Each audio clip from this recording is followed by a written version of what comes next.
What is up, guys? Zach Ginn here, and in today's video, I'm going to give you my ultimate virtual acquisitions sales guide today. I'm telling you right now, this is a $3,000, $4,000, $5,000 acquisitions mini boot camp today, where I'm going to break down exactly how to close your sellers virtually over the phone, over a computer, anything you need to know about the entire process of closing your sellers in virtual wholesaling real estate.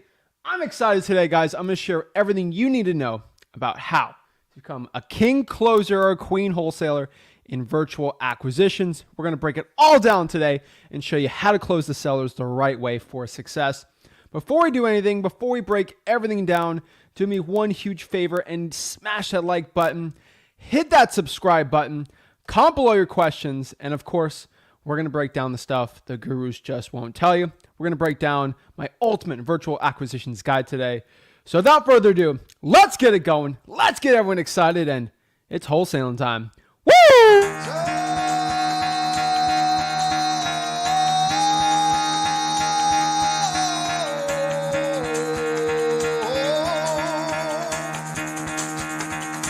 Get the fuck out of bed, bitch. Go.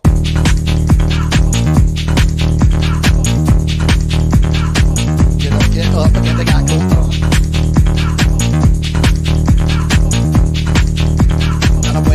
Time to wake up, bitch, get up. Get up, get up.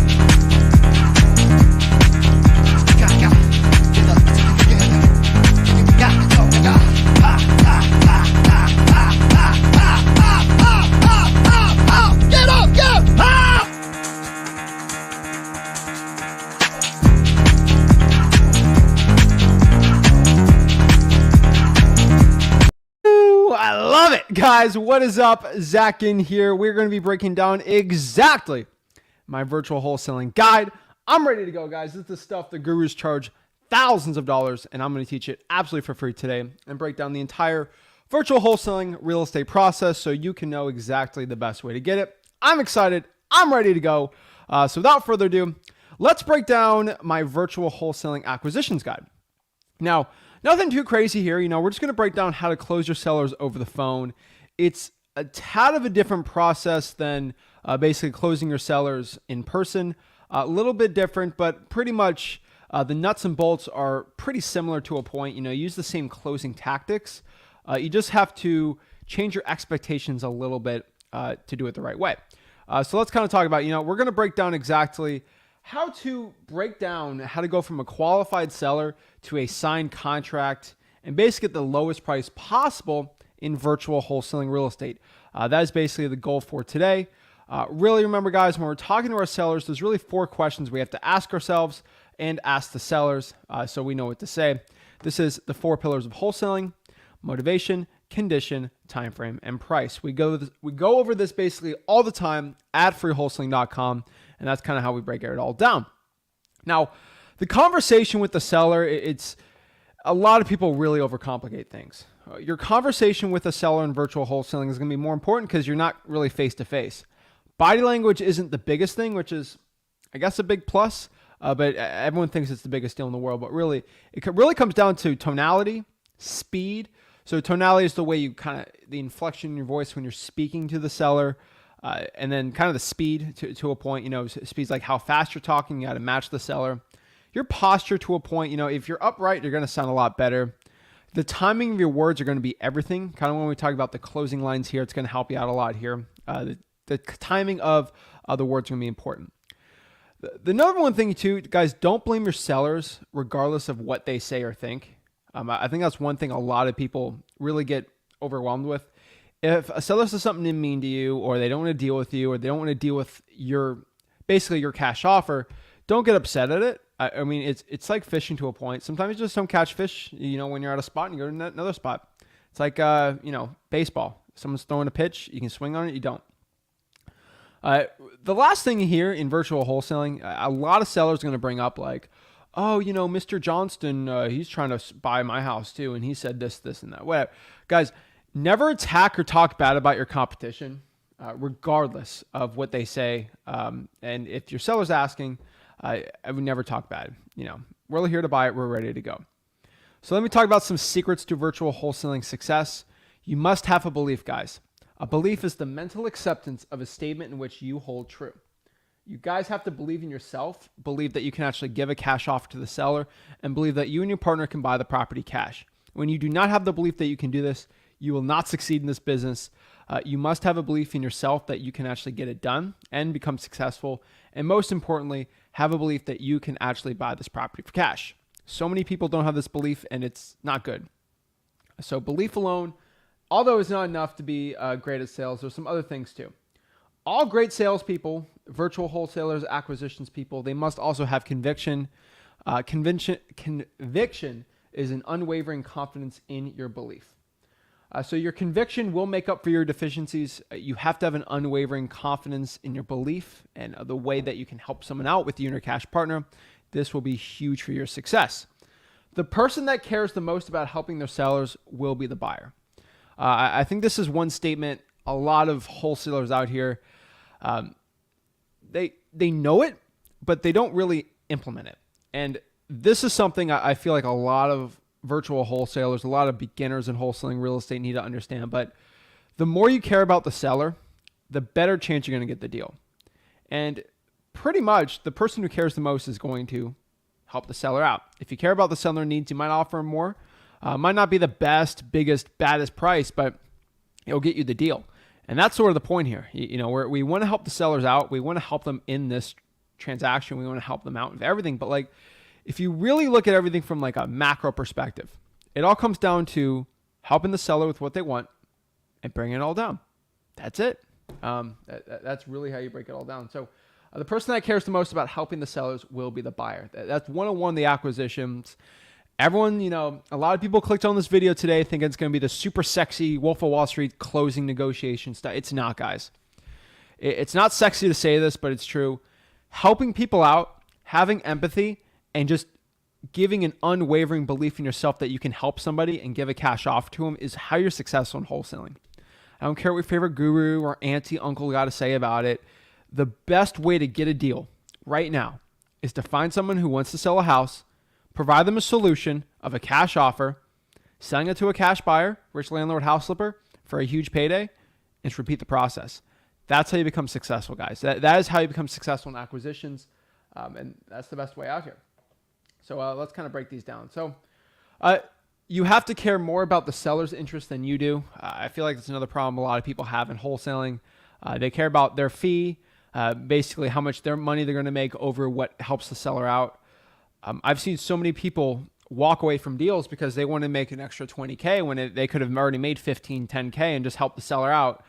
Always do the right thing too. That's one big thing I can always tell you. Sellers will actually connect with you, with your conviction, while confronting their own beliefs. That's another huge one too. So let's kind of talk about the virtual wholesaling appointment here, okay? So we basically had to agree to do a virtual appointment with the seller. Sometimes that virtual appointment, a lot of people think it's like an in-person appointment.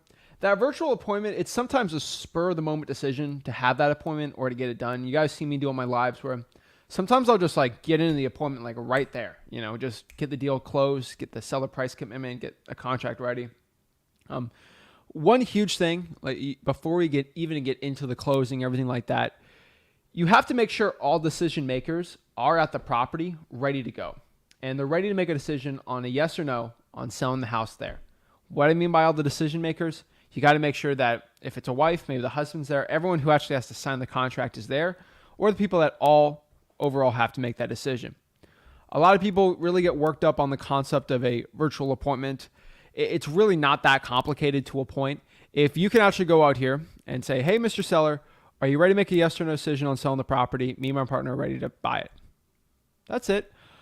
Some common objections, when you're getting ready to do this process, like, okay, well, when you go to the house and go look at it with me.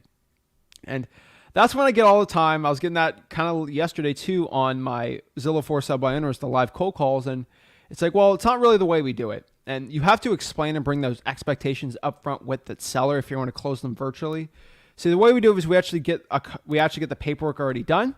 And then from there, we take pictures, and then we basically have my partner might come by and look at the house, and then we close on it. We just do it to save time, and it makes it a lot more efficient. That's pretty much it. Most people really overcomplicate the virtual appointment, but you really just got to set up really easy and you go from there. What is the goal of the appointment? This is where a lot of people get confused. Basically, the goal of the virtual wholesaling appointment here is getting a yes, which is obviously the biggest goal. When we are closing a virtual seller, when we're closing everything virtually, the biggest goal, the biggest, baddest, best one, the sexiest one out here is just getting that yes from that seller, right? We want to get a yes from the seller that, hey, I want to sell their house to you. Beautiful. That's the best one, right? We want to get that yes. Sometimes you don't get that, right? Another good one is no. A lot of people think no is really bad, but actually no is really good on virtual wholesaling appointment. Like either you want a yes or a no. If you get anything outside of a yes or no, it's bad. It is not a good real estate wholesaling deal. We don't like it. Not good. Most people, though, out here, they think no is the worst thing ever. No is not. Let me break down what the worst thing ever. And we've kind of gone over this before, but like a maybe. A maybe is hands down the worst possible outcome in a virtual wholesaling appointment. When you're just giving an offer to a seller, the worst possible outcome here is you get a maybe. Why is a maybe bad? A maybe is bad because it's going to create time, and time kills all deals. And that's not going to help with your success in wholesaling. Time kills all deals. So bring this from the top. If we get a yes, we get a deal. We get a no, we don't. You have to understand in virtual wholesaling, especially in wholesaling real estate, that if you go and talk to a seller and you get a yes, it's great. If you get a no, that's fine. Most people aren't good wholesaling sellers. Like most sellers who want to sell the property aren't good wholesaling deals. I think a lot of people overcomplicate that part. And it's absolutely true. Most of your deals are going to be no's. And if you understand that, and if all your deals are yeses, and you're not talking to enough sellers. Maybe's bad because you don't get that definite decision. And then you're always with the what if, and then you can never close them. You're stuck in follow-up. It's bad. So before we start that virtual appointment, remember, guys, you have to condition the seller. It's very important you condition the seller. So what's the condition the seller? It's making sure you get that yes or no decision, right? Condition the seller. You basically gotta say, hey, before I come to the property, before I look at the property, I just want to ask you a question. Before I actually go talk to you here, I don't want to waste your time or my time, and I'm very, very busy. I usually only come and look at the property once, or my partner comes twice. Before we kind of break down the numbers and everything here, are you ready to make a yes or no decision right now on selling the property? That's pretty much it. You do on the day of the appointment, but honestly, for virtual wholesaling, you have to just make sure they're ready for that yes or no decision. So once you condition them, then you can kind of get in the nitty gritty here.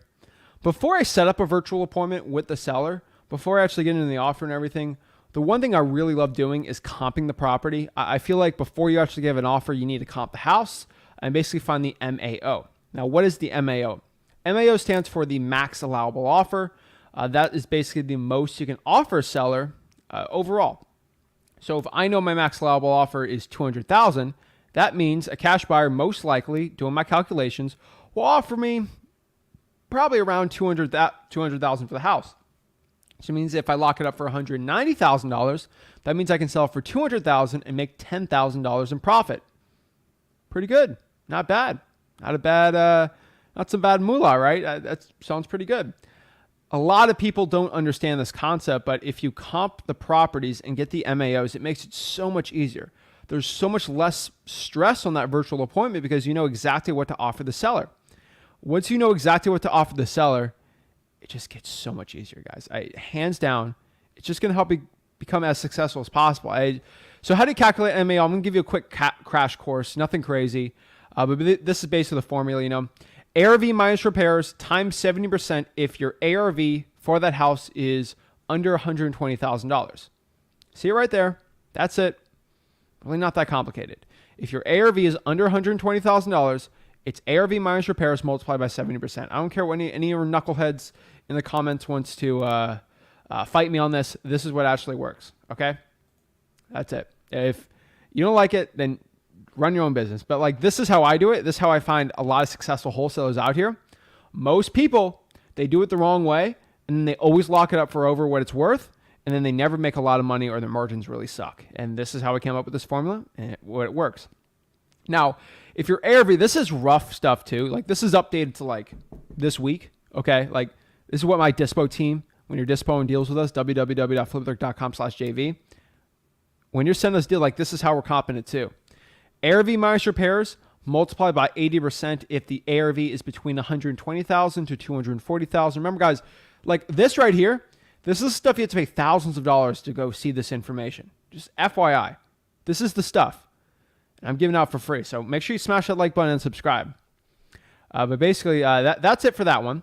Now, if ARV is 240 to 300,000, we're roughly around 83% there. ARV minus repairs times 83%. And then basically, once you're over 400,000, you know, I like to keep it around 85%. And you know, ARV over it's about 300, 400, you know. And then basically when we get to like $1 million houses and stuff, like you can be in like 86, 87. Heck, you get a correct multiple on a commercial deal. It could be a 90, right? It all depends to a point on how much it is going to be.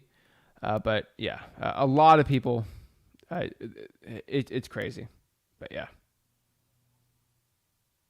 All right, let's see. All right, so that's basically the formula I'm saying it works the best. Most people really overcomplicate it, but like that's it. So let's talk about the virtual appointment. You know, it's a little different than the physical appointment. I'll be completely honest with you guys here. It's a tad different. You know, a lot of people, you want to look at it similar, but it's different to a point.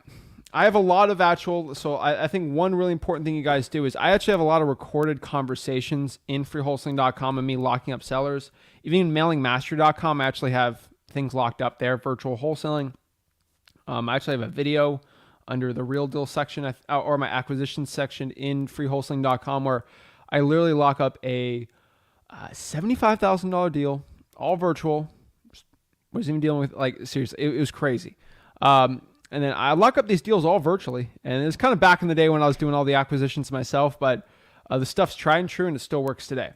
So it's a little different. You know, the best advice I give to a newbie in virtual wholesaling, especially when it comes to their acquisitions, is you want to talk to the seller kind of like you're going to buy a car.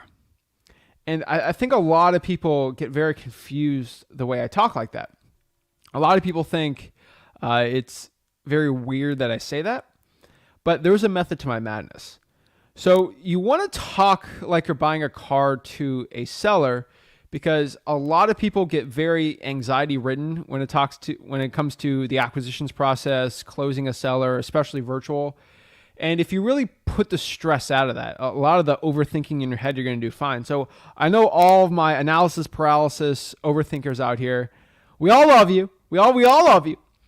But I think one thing that can change a lot of the way you guys think is like buying a car. So most wholesalers out here, y'all have bought in cars before, right? Y'all have bought in a car most of the time. Like everyone in like analysis paralysis right now, right? And if you act like you're buying a car, right? What do you do when you buy a car? Hey, I'm looking to buy a car. Okay, well, what are you looking to do with it? I'm maybe driving it. I just want to buy it. Okay. Are you going to buy it cash? Or yeah, I'll buy it cash. Like, it's just when you're buying a car and you're talking to another person, you don't act like you're an auto mechanic who has decades of experience and you're the expert on it. Like, you guys don't act like that. You guys don't talk like that. That's crazy, insane talk, right? Like, y'all don't do that, right?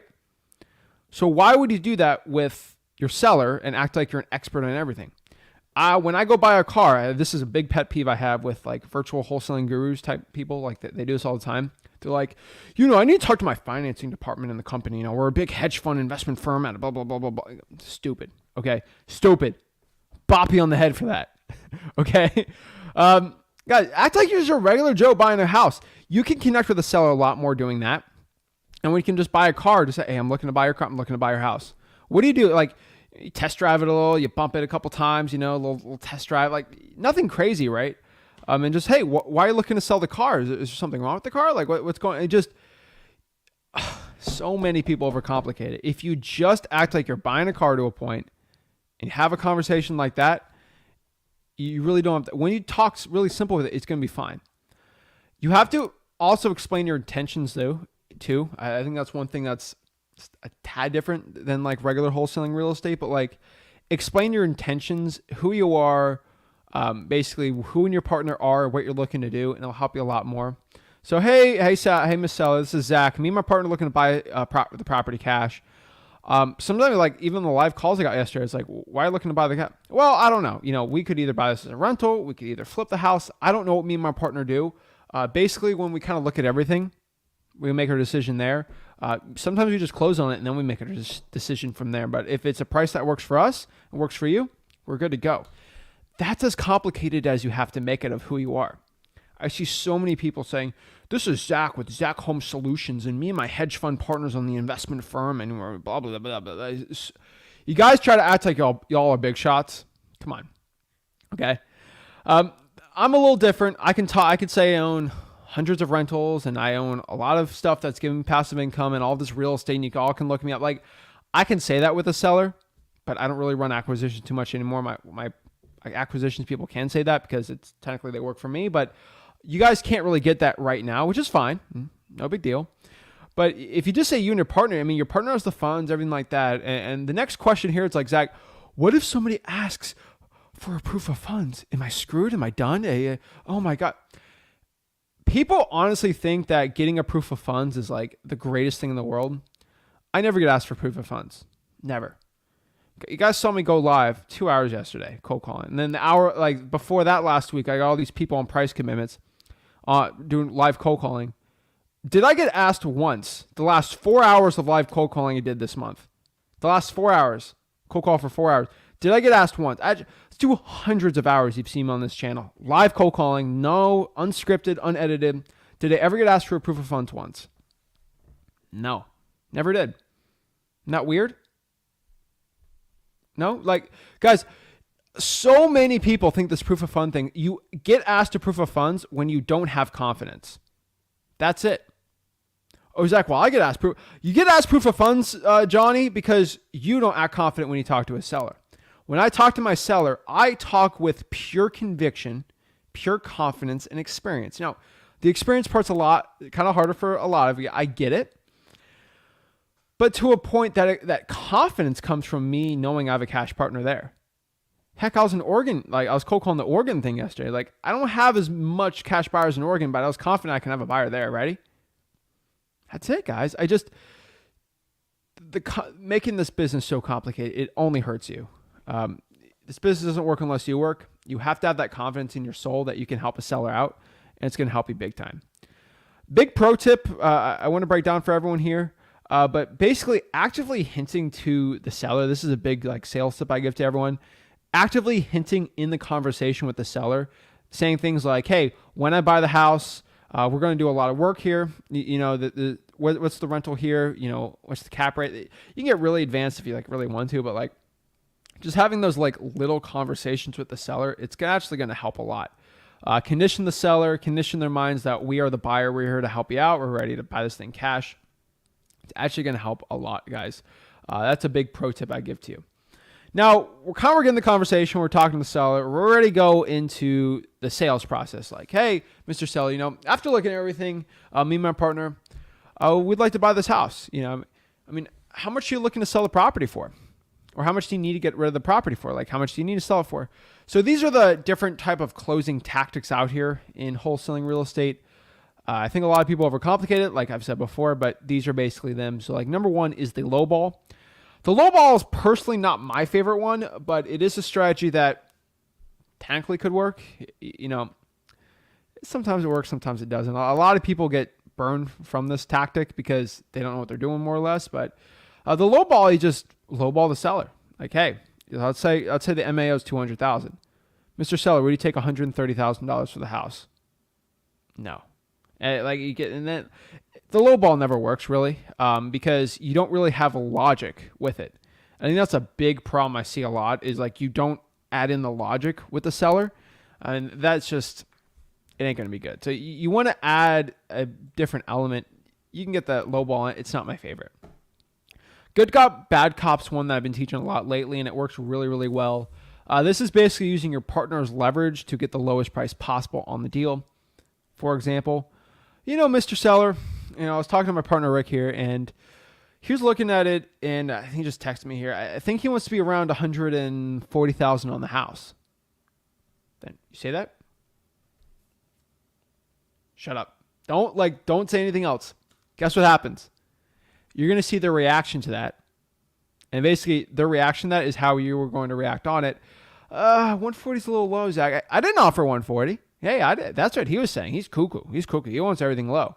And then negotiate for what works for you. And then negotiate from there. That one's really good too.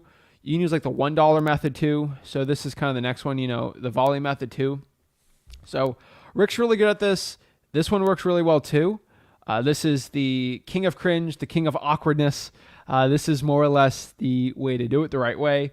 But what I mean by it, what's the quote unquote volley method here? So the volley method is basically the method when you're talking to a seller and you kind of, it's like volleyball. You just volley it out.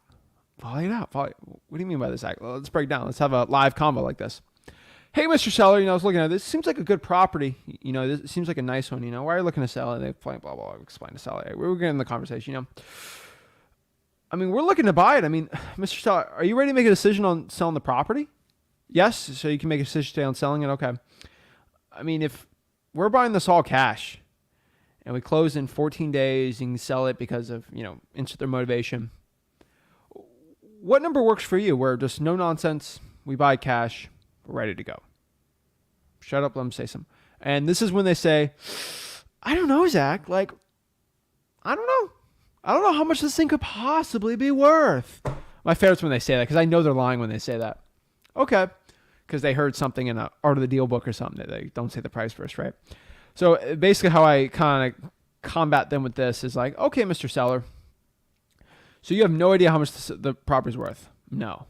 Well, if you did know, what would it be? I don't know. I'm like, well, obviously we're coming here. You have a number in mind. Obviously you're not going to sell the property for nothing, right? You're not giving it out for free, but so what would work for you? I don't know.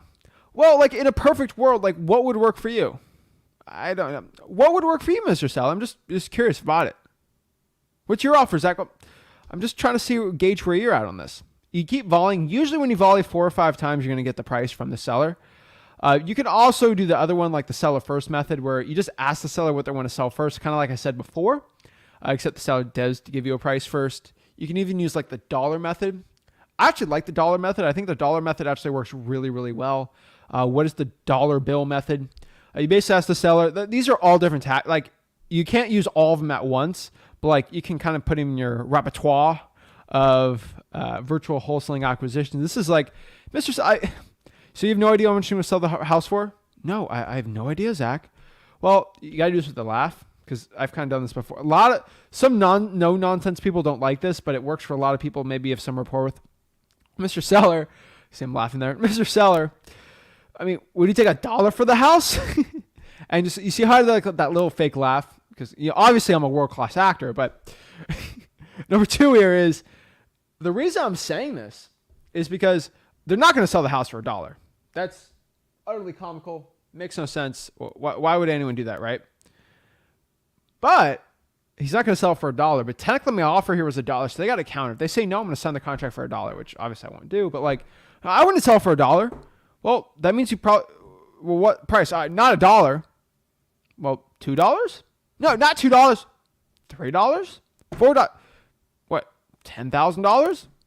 And you keep going up till it's $50,000. Okay, and then they're frustrated, but they just spit out their highest price or their lowest price they're willing to take, and then you kind of negotiate from there. Well, Rick is at 20. Can we meet the middle 30? Handshake, logic, boom, ready to go. A lot of sales kind of comes back in 3 steps. This is one thing. This is kind of scientific sales type method. I think the dollar bill method, of course, dollar bill, y'all, Wu-Tang, cream, cash rolls everything around me. But obviously I throw on the Wu-Tang shirt for the dollar bill method.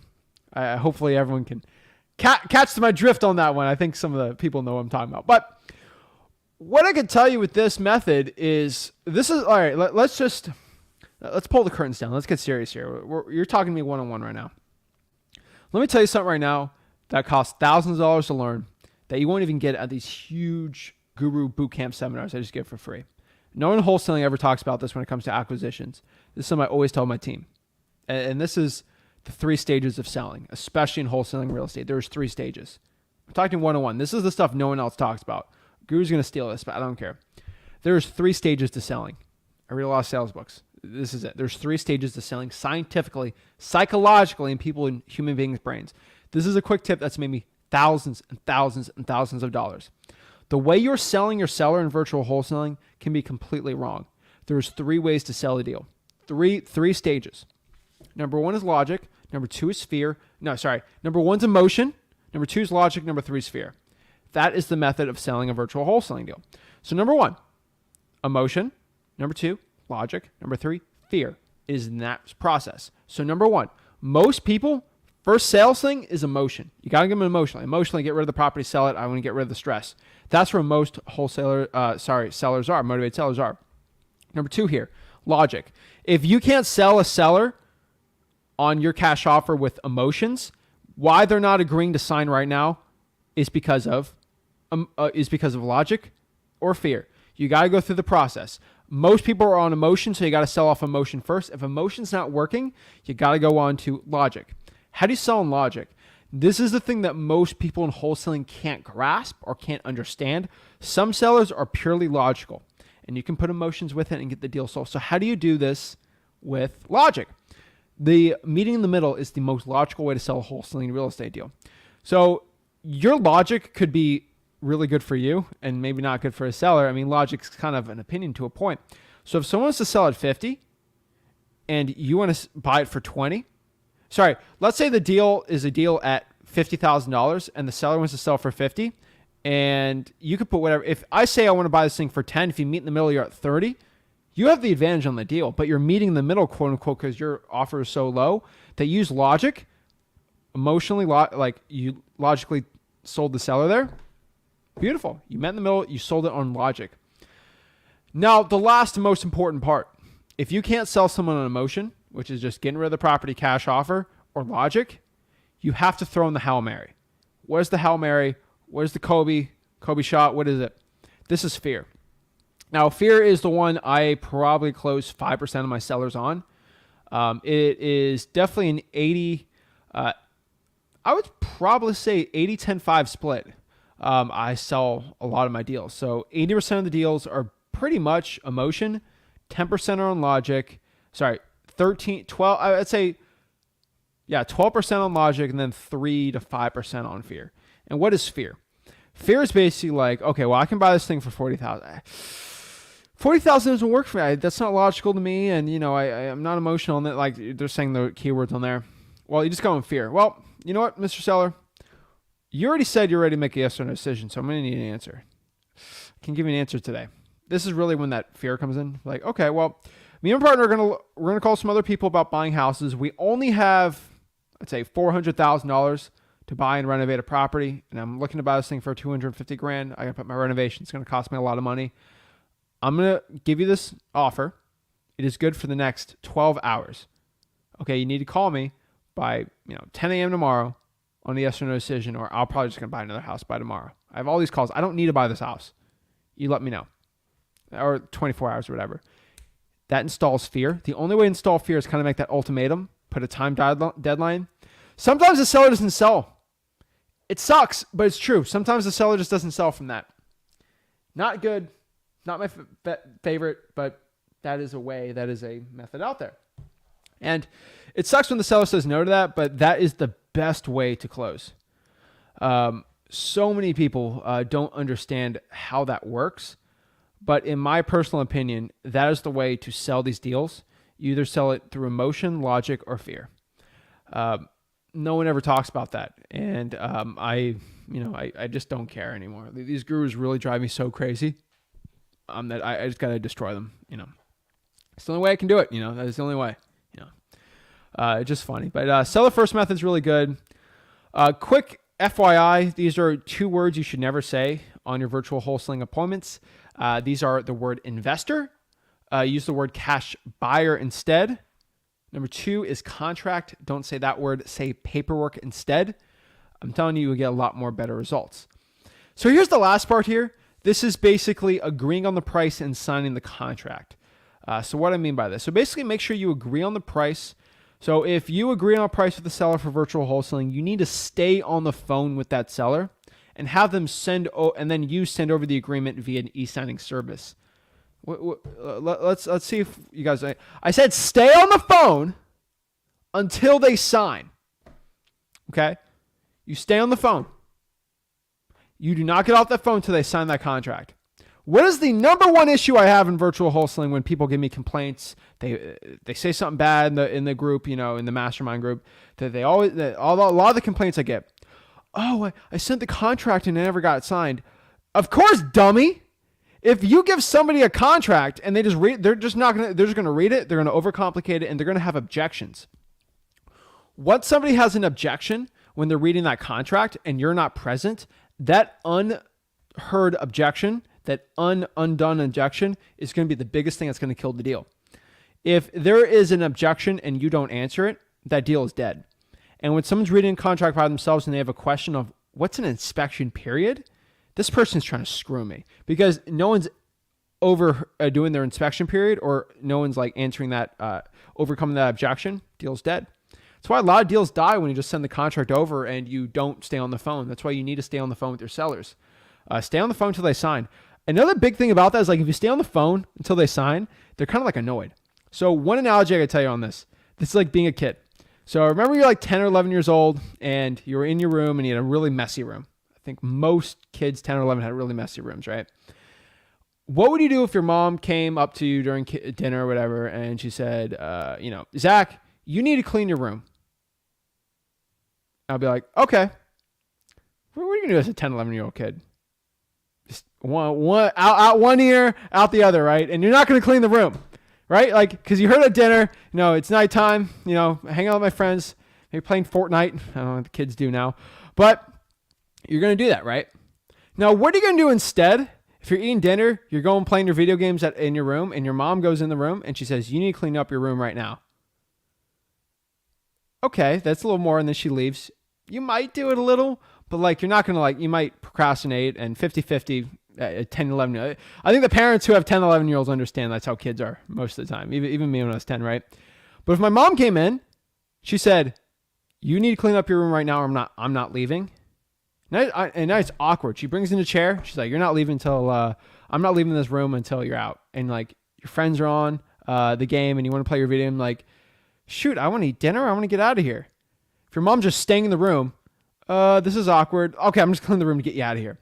Same thing with the seller on the phone. If you stay on the phone, it's like, I got to get this guy off the phone. This is annoying. I got Pilates at 7:00. Guess what? You're going to just sign the contract so you don't have to deal with the guy on the phone breathing down your neck talking to you, right? And I think that's an interesting analogy, but it's the truest analogy for virtual wholesaling acquisitions. That is going to be the best way out here. I think a lot of people, they get stressed out over it. And they can answer the objections. It works really, really well. I think another thing you have to do also is you have to explain the process with the seller once they sign. So they got to sign the contract. Once they sign the contract, you have to bring over expectations with the seller and kind of the process so they understand what's going on. So what is this? So explain the entire process going forward with the seller once they sign the e-signing thing, dot loop, DocuSign, wherever, of how you and your partner might swing by the property. Definitely at least one of you are going to, for one more time, to look at the house. I promise you, Mr. Seller, it won't change the agreement. We're just going to look it over and maybe plan a renovation, see what we're going to do with a rental, flip, anything like that. And we're going to do it one more the day of the closing just to confirm the condition. Going forward, we're going to explain that process again. You and your partner. Here's a quick list of the process. Once you get a deal under contract for virtual wholesaling, this is what you're going to tell the seller, right?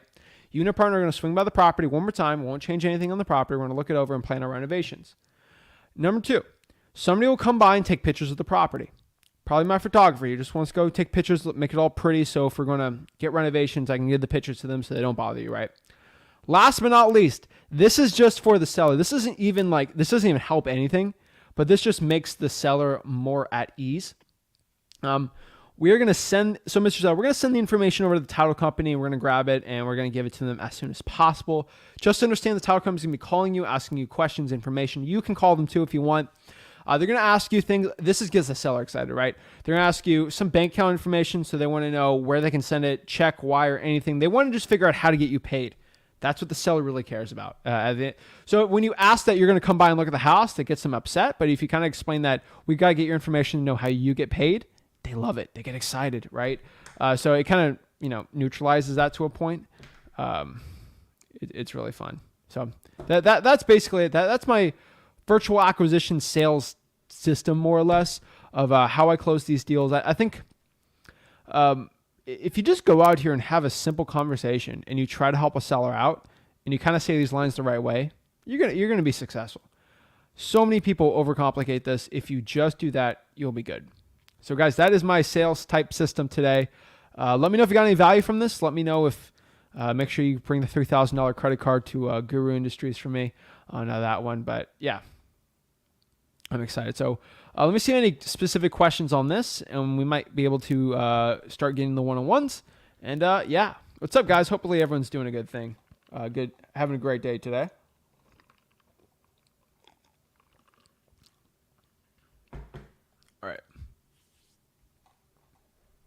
All right. What's up, Kenny? How are you? How are you, Kenny? Let's see. Stoked for this one. Closed 3 virtual deals. Awesome. Awesome. Love it. Fred, what is up? Hey, Zach. This is Zach. I'm brand new. Been calling for sale by owner for the last week, and I've gotten 2 potential contracts. Fred's watching my lives. He's taking some action. I like it. And what appears to be good prices. Please help me. I tried to join the Facebook group. Yet to be in. I just let everyone in like 30 minutes ago, so it must have been new. Hop on here, ask the questions you got on here, but I appreciate you taking action, man. Love it. All right, let's see here. What's up? What's up? Thank you, Michael. Appreciate it. Appreciate it, guys. Love all the love here. This is great. Simple scales, fancy fails. Simplicity scales, complexity fails. I love all these quotes. What time? Usually it starts at like 5:05. I think we're a couple minutes late today, just trying to get all the stuff in order today. But yeah, what's up? What's up? Let's see. Wu-Tang, love it. Jesus, we are not live right now. This is all recorded, just FYI. No, we're live, guys. What's up? What's up, guys? Let's see other questions we got here. Hey, Michael, what's up? The W. Love it, love it, love it. Appreciate all the questions, comments, guys. So Tony's got a good one here. No. So after signing the contract, I get the photographer to take the picture, find a cash buyer, then the cash buyer also views the property. Yes. How you get access to the property if it's locked? Well, you usually have a runner, boots on the ground. Either that photographer can bring them through and just walk them to the house with the seller's permission, or you can have a realtor do it. Those are boots on the ground. It's all at freewholesaling.com. So let's break this down too. So guys, let's if you want to talk to me one-on-one here, we're gonna do some one-on-one calls like we do on Wednesday, Thursday, Fridays, and then a little bit of Sundays and Mondays too on the Zach Ginn and the Rick Ginn YouTube channel. Basically, if you want to get the link to hop on, talk to me, all you gotta do is go to Wholesaling Houses for Real. That is my Facebook group that for us, and that is where we all meet. That's all where we all hang out. So just go here to, I'll put my Twitch one on because we're live on Twitch. We have people watching me on Twitch, which I think is insane, but shout out to the Twitch viewers. You just basically go to www.flipbook.com/groups/Wholesaling Houses for Real. What to do that? You can literally just go on here. I'll show you right now. All you got to do is, here it is, Wholesaling Houses for Real, right? Just let all the people in. 59,000 members. Holy moly. That is a lot of people. Holy moly. 59,000 in the group. Going well, going good. We're getting like 6,000 a month hopping out, actually. I think a little more, right? How many we got? Yeah, about 6,000 a month, more or less. It's an insane amount of people hopping on. But like you click community home, we go here, right here. Basically, so let me go back one more time to show you. Where is it? Hold on. Is this the thing? No. Shoot. All right, here it is. So basically an hour ago, shared this link. It's on featured on the top here, right? Shared a link, Zach Ginn, virtual acquisition sales system. You can watch it here. Join here, stream our link to hop on, talk to me one-on-one. So now when I get the 5 comments every single day, I always get, how do I hop on the lives? Or why are these people getting special treatment? Blah, blah, blah, blah, blah. Guys, you just got to go in the group and do it. That's it. That's basically it. So guys, I recommend everybody, if you want to get started in wholesaling real estate, check out below at freewholesaling.com and appreciate it. Also, just FYI for everyone, we are running hard on this too for the JV deals. If you have a JV deal, you want to send it, We got an insane amount, but we have the systems all set out for it.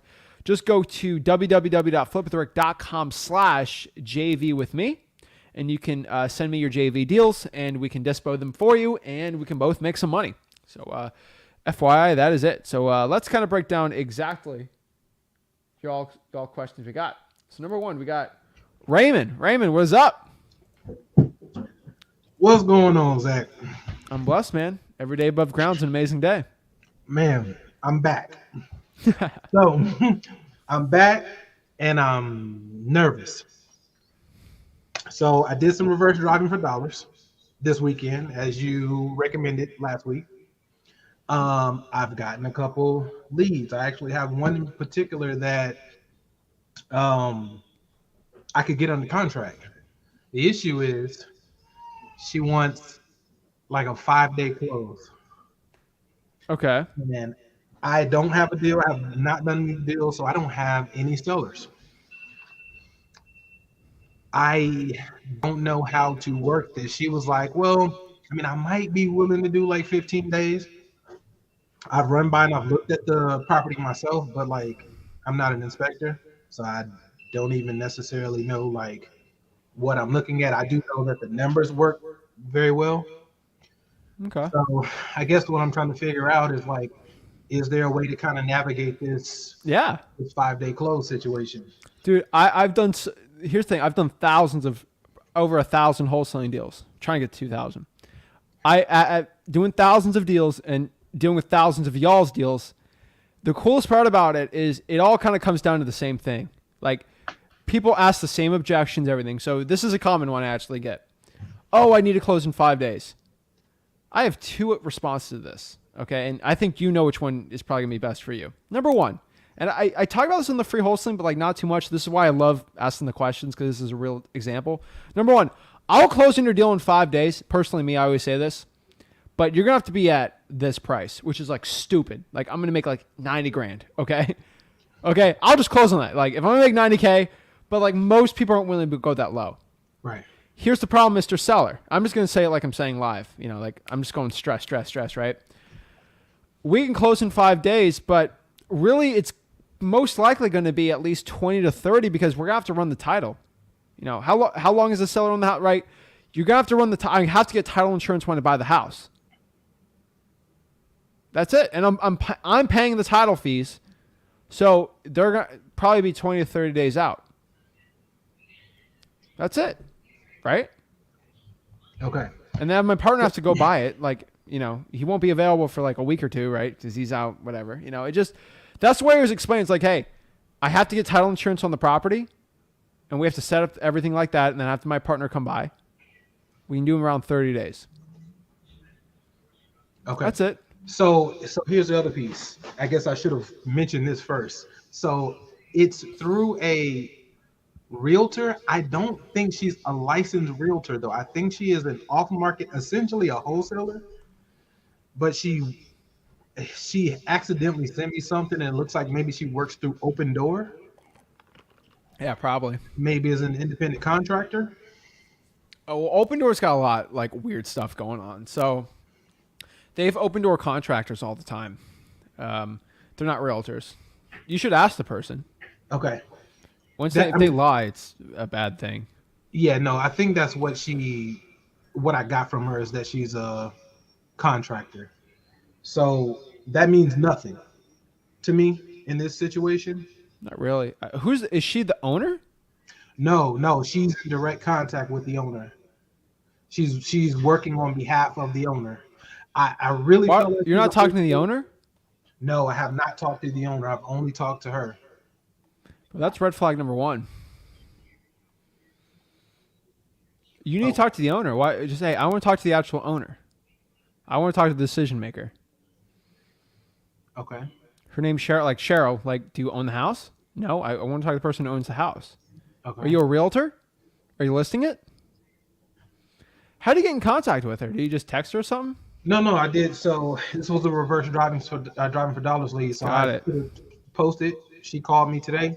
Oh. I ran over there. I met her on my lunch break today. She opened up the crib, let me go in, take photos, take video. I mean, I think she might. Does she have it? You first of all, you need to check out if she has it under contract. She probably just went by the house to door knock or something. She saw it and she's pretending to be the owner. You need to be like, I'm not saying be a jerk, but like, if you are not the owner, then I don't want to talk to you. And if you're impersonating the owner, we're gonna have a problem. I don't like when people lie to me. That's one thing I do not play with. So if this person's not the owner, dude, you're wasting your time. I'm saying that nicely. Because all that rapport you're trying to build is just wasted. Interesting. She's trying to close in 5 days, and she's not even that stupid. Talk to the owner. I mean, provided me with his name and information. I mean, Do you have his phone number? no. All right. Well, what we're going to do is we're going to skip trace it, and we're going to try to call after this conversation's over. And Okay. you're going to try to call the owner. Okay. All right? All right. That's it. Cool. Good stuff, though. You're taking action, man. I love it. We're gonna get this deal done. Why are you saying you're nervous, though? Just because, like, I'm so new and all the information like started running through my head 100 miles an hour. Like once something was put on the table that was actually like Raymond, felt realistic, you know. how old's your baby? He is 14 months. How scared are you when you knew you're going to be a dad? I was super afraid, but excited. But guess what? No one knows when they start, like, right? Right. You just got to, like, you're a dad. And guess what? Like, it seems like you're a pretty good dad. You know, sometimes you got to figure out by just doing it, right? Yeah. Same thing. I'm not a dad, FYI, but, like, you know, right? You just got to do it, man. And that's the truth. Okay. As far as I tried to log into Flip with Rick. I'm sorry, not Flip with Rick. We're free wholesaling. Is there something going on with the website right now? No. No. Interesting. All right. Just make a login and then just click the login on it. So what's the problem with it? So when I plug in my login information, Yeah. okay, hold on. Let me plug it in right now. So log in now. All right. And log into account. And then it takes me to this place and it says click funnels, learning platform, log into your account. That's not it. So let me give you the link right here. Hold on. Oh, you have the private chat? Yeah. Just click that one. I'll try to log in too. All right. Already a member, log in now. Log into account. Yeah, it does the same thing. I'll just make a new account then. Okay. Yeah, that'd be my guess. Hold on.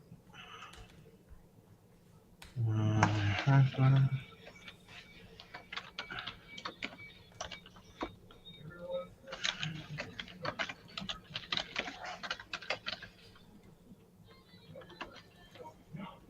try it again. I'll try to make a fake account. Done. All right. Log in.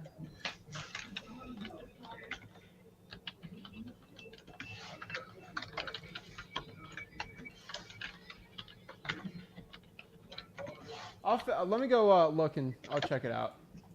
Okay. Yeah, I'll talk to my guys on there. But yeah, just try it and try to log in again. All right. No worries. No worries. I appreciate it. Yes, sir. Appreciate you. I'll message All you. right. Have a good one. You too. Boom. Yeah. Let me know if the free wholesaling is working. Usually clear cache, it usually works. But yeah. All right. Raphael, what is up? Hello there. Hey, how's it going? Good, good. Thank you. I'm just new to the issue. I'm just seeing what's up. I'm a real estate agent, and I'm just starting off in real estate, so I getting a little difficult for me on there, and I started to research about wholesaling, and I really love it. So I found you, and I'm just checking out. Awesome. What market are you in? I'm in California. I'm in LA. Okay. Cool, man. What questions you got? How can I help you out? I actually, I was thinking like when you get the contract signed with the seller, how do you find the investor So, Raphael, I would recommend you go to freewholesaling.com. Yeah. That's my free wholesaling course, Okay. and that will kind of show you it to a point. Okay. There's a lot of ways. There's calling the for rents. You can technically like go on a PropStream or something like that and actually buy and get a list. Go on Facebook groups. There's multiple ways to do it. Cool. Okay. Appreciate it. No worries. I'll get back to you. All right. Any more questions? That's it for now. I All appreciate right. it. No worries. Appreciate it. Let me know, guys, if you can log into freewholesaling.com. I'll go check it out too, but I think it's working. It only has a thing on like, it was weird yesterday because I tried putting fake ones and they didn't work, but I made like fake ones on, I made real fake ones. Like I went to Gmail, made an account, and it worked too. So it's working for Diane. So just make sure it's working for you guys out here. I'll go see if it's working, but Hope's saying it's working. So we'll try to help Raymond out on that one. If it's not working on Raymond, I can give him another link to help him log on. But yeah, we'll be good to go on that one. So, alrighty, let's go to the next one here. We got Rebecca. Rebecca, how are you? Hey, Zach. I'm doing good. Sorry. No worries. How are you doing? How can I help you out? Good. So, just a question. I've had like 2 or 3 contracts. They've fallen through, but I'm not giving up. I had a land contract that the guy wanted like 80,000 for the land, and I talked to a couple different investors, and they're not wanting to pay that amount. And it's in Houston. Do you know what a good land value is there, like per square foot, that I should be going off of? Nope. No. Okay. No. Everywhere in Houston's different. Okay. It's a You're gonna good have to market. reverse wholesale. Reverse. All right. Yeah, you're gonna have to talk to a cash buyer on that one. That's what I did, and I think I've got a number that he's wanting. I just got to convince the guy to go down a little bit more. So that's my work That's cut it. out for me. That's it. Most of the time, that's the answer. You know, it's usually the price is too high to a point of why cash buyers not wanting to buy it, Yeah, and I especially understand. Houston. Yeah, building a house on top of that, and then I have to consider all that. Yeah. I have another question for you. Yesterday, I really wanted to say thanks for going live with the calling the FSBOs, because I've been doing that. I've been getting lots of rejections, but it gives me motivation to see that it's not just me. No, I get the no's, but you've seen on a couple of last like 4-1s. Like I get some good leads on there too. Yeah. I did hear you say, should I be calling also like for the rental ones as well? The rentals? Mm-hmm. For cash buyers, yes, not Just for for cash buyers, sellers. okay. Yeah. Okay, then I can do that as well. Kind of going to spread my wings a little more than Houston area. Going to try looking different since I'm virtual. I can do everywhere. I know you're in Alaska. Yeah. So just gonna kick it hard. I just had surgery, so I told myself and gave myself a day to recover. Then tomorrow, hit it hard since I'm at home and I don't have to be at work. I love it. All right, Zach. Well, thanks for always being out there for us. Of course, Rebecca. You got any questions? You let me know. All right, thanks. All right, have a great one. All righty. Next here we got Vince. Zach. Bro, Florida's getting hot, man. Yeah, exactly, man. I I was walking outside. I was like, I can't do this. I don't know what's going on out here. How you doing? So, man, how can I help you out? Am I echoing? No, I was gonna put my headphones in. I don't know. All right, I think it worked. I try it now. Hello? Yeah, you're good now. Okay, so yeah, man. Right now I'm dealing with a situation. I have a guy that's he wants to sell, right? So my thing is I'm trying to figure out his main motivation. From what he told me, or his main pain. What he told me is he's been a landlord for this property. He got 2 properties, and one of them, the one I'm trying to get, he has for 15 years. And basically, he's ready to sell. He doesn't want to put the repairs in it to put on the market. The ARV in the area is like 384. Okay. It's 304. 384. Okay. It's a corner lot. It's a good property. He wants 310 for it, but I had one of my contractors that I work with in the area go check the property out, and of course, he gives a big estimate. He gave I think 40,000 of estimate repairs. Okay. Um, Basically a complete flip. And the guy, and I asked the guy, I'm like, hey, have you got any contractors that came and what was their estimates and things of that nature? He said, oh, well, they only said 10 to 15, and I'm like, okay, so if it's only 10 to 15,000 in repairs, why would Bro, you that just, would do the roof. That why do would you, why would you just go ahead and put the work in and put it back on the market and just sell it? And he's like, oh, well, it's going to get done somehow soon. He keeps going. I'm like, and then he keeps saying, oh, I'm not distressed. I'm not in this distressed situation, so I don't want a low ball offer. And I'm like, well, no one's trying to lowball you. I'm just trying to figure out your situation. Like every time I try to get rapport build, it's like he brings this wall up. Oh, wait, I know where this is going. And I'm just like, bro, you want to sell a house or what's going like? So I'm trying to figure out from you, how would you attack this situation? How would you get this guy to logically realize, Well, Vince, you remember you're watching the video, right? You're watching it live. right? What are the 3 stages? Yeah, That emotion, emotion, logic, and fear, right? Right. So how do you do everything logically? The number game. The number game, meet in the middle, right? That's that, in my opinion, that's the best way to find a logic, right? Because the second way is you get the property appraised and then you buy it for that price, which won't work, right? So, right? Hey, I was talking to my partner Zach. This is Vince. He was looking at it. He was probably around 260,000. He told me. So I'm shutting up. I'm waiting to see what your reaction to that is. And then, hey, if he blows up, because he might. Hey, Zach's crazy. He always tries to buy everything for super cheap. He's cuckoo, right? Where are you at? Oh, I'm at 300. Let's meet in the middle. Okay. Right? I guess for the emotional people, I always love to see, I always love to do the close. Like, hey, let's cut to the chase. I'm not a sales type person. I'm just looking to buy the house. What works for you? No nonsense. If I buy it, it works. If I buy it, it doesn't. Those logic people are weird, because we're in Florida, right?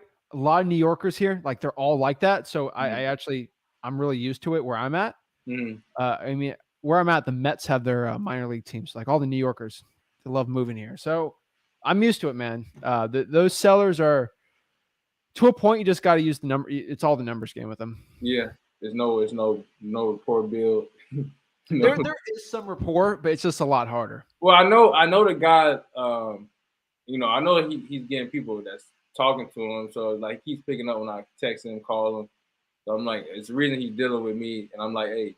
So at the end of the day, I know he's gotta have some kind of motivation. And my thing is, he won't give me a straight up answer. Just say I don't have the money to repair the house. He if you did, you would have done it already. You wouldn't even dealt with me in the first place. And that's my biggest thing is he won't accept that. He just, oh, well, I just wait a couple months and I'll figure it out. I'm like, well, in a couple months, the whole market could change. And yeah. So like I said, I definitely keep posting, man. I hope that works. That'd be great. But like I said, I do have my estimate report. I could give them the rundown and show them, hey, we got to fix this. I went through the property today, and yeah. So let's see how it goes. That's right. Do you have it? Do you know a price he's looking to sell it at? What I would want to sell it at? Oh, him. Yeah, he said 310. Remember? Let's do the math here. What did you calculate the MAO to be?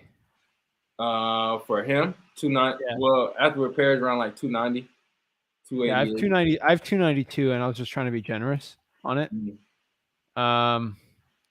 If you're at 292, he's at 310. So let's kind of do the math together here. Let's say you make 10K on this. So 282, you're making 10K, right? So 292 plus 270 divided by 2. So if you're at 281, which could make you 10K, Mm. you would have to be at 270, which unfortunately is about 40K off of what he's at right now, which is it's a steep hill to climb, bro. It's a steep hill. I ain't gonna lie to you. Okay, that's a steep hill. Usually the sellers at like 300, and then like I try to bring it down. And you're gonna have to try the 270. I feel like 270 is the only way it works. I mean, honestly, I would not. It's a tough one, man. I would say go in person and just close it. You know, But that's the thing, Zach. He stays in New Smyrna. The property's in Seminole County. oh, like, he's in oh. New Smyrna. Okay. Yeah, he's like, oh, well, you know, because how I got in the house was like he gave me the code or whatever. And I'm like, yeah, let me know when you go come by the house. And it's funny though, I know he has been by the house or somebody been because one of my door hangers is inside the house. So I know he might have he a buddy though. Yeah, Might but have that's a what I'm saying. He doesn't want to like that's kind of like wall he's building up. Or I'm never there. You know, like you know what I'm saying. Like he don't. I don't want to even be around that property type deal. I'm like, then why you just want to sell it? He's like, you know, like I mean, of course he's want to sell it, but like just work with me if you're trying to get this done. That's what I'm just. I mean, there's two plays here, right? You just lock it up for the lowest you possibly can, and you bring 50 cash buyers to the house. So you have the lockbox. Right. Unfortunately, if he's gonna be rude, but you do have it's pretty good, man, because you can bring. I mean, you've sold some deals, right? Like you can just bring some cash buyers you've already dealt with, and they can give you a price. You could do this too, if you really want. Like you can bring a cash buyer that you really trust and know, probably ones you've already sold deals to. Mm-hmm. Walk through the house, give you a price. You know, Vince, I can buy this thing for $295. Mm-hmm. All right, now so negotiate, right? Right.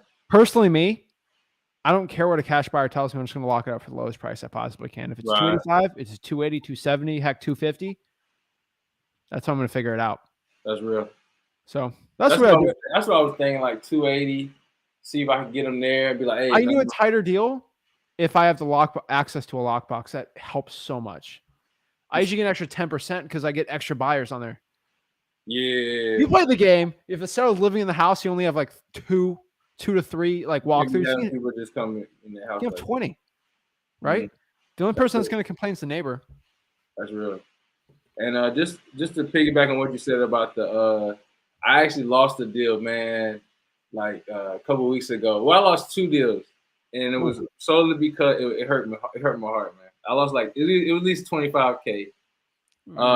The first deal, I was on the phone with the lady, and her mom was in the back. So obviously the lady needed her mom for confinance. It was a property that her grandmother gave her, and just for the people that when he's saying that don't get off the phone with the seller, you know, I was trying to lowball her, and then I came up a little bit, and I got to a number that worked for everybody. She verbally said, "Oh, that works." Her mom said that works. Where I messed up at is I hung the phone up. She called her fiance. Her fiance told her this, that, and the third, and then the deal didn't go through. And then another deal, I don't know how. I know why it was another guy. I got him at the number I needed. I sent over the contract. I didn't get off the phone with him, but this dude thought it was a scam. He was like a 50-year-old guy. He's like, "Oh well, you know, you're not gonna get over one on me. Who you think I am?" Hung on the phone up, blocked my number. like, dude, it goes hand in hand, huh? Yesterday, when I talked to my sellers, I said and but, not because I said that so I didn't sound like a scam. I literally said that. How many like uhs and buts do you hear that are like very American, you know? I do that on purpose, right? So I sound like a real human being, not a robot, a VA or whatever, with my cold calling. Like, hey, I'm looking at a Zillow for sale by owner at it's VAs can't do that. Okay. I can do that. It makes me sound like I'm real. There's no scam artist, you know, from I don't know where that would do that and say that, right? That's real. So there's reasons why I say that. And when they sound like they're kind of scammed off at the beginning, I start doing that. Okay. All right. Appreciate it, man.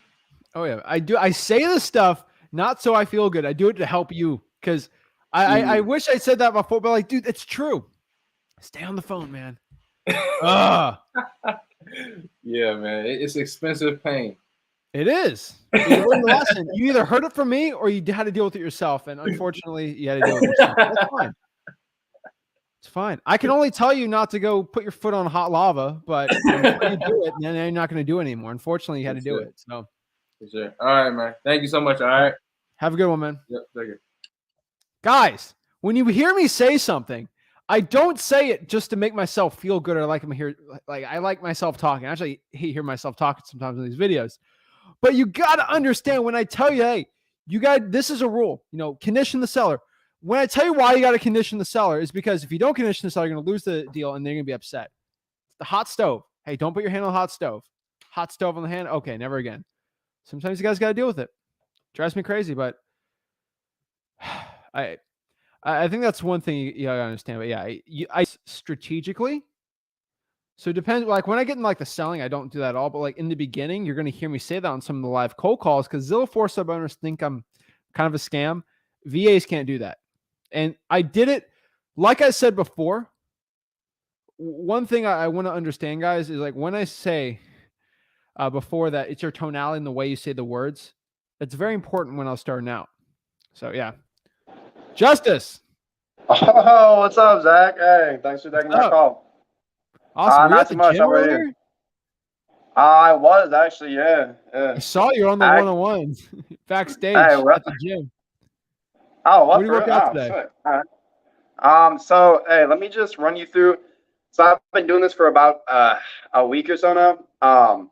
Okay. And I got pretty far on this house. So far as to send the seller a contract and to get it. So yeah, I'm having trouble with the seller basically, which this live stream that you did helped a lot, answered a lot of my questions that I had. I guess the main question I have right now is I'm using the contract that you have on your website. And I sent it to him to sign, and he came back at me and told me that he didn't want any inspection contingencies, which, I mean, I watched your video. You said that having that in there can avoid a lawsuit and stuff like that. And basically what I said to him. Yeah, that's a line you can't cross. Yeah, okay, that's kind of what I thought. Like that's why I said I just got off the phone with him a little while ago. I told him, I mean, that's just kind of the basic wholesaling contract. He's trying to come at me saying he's got all these people calling him. I know he doesn't. And like he's trying to really rush me and stuff.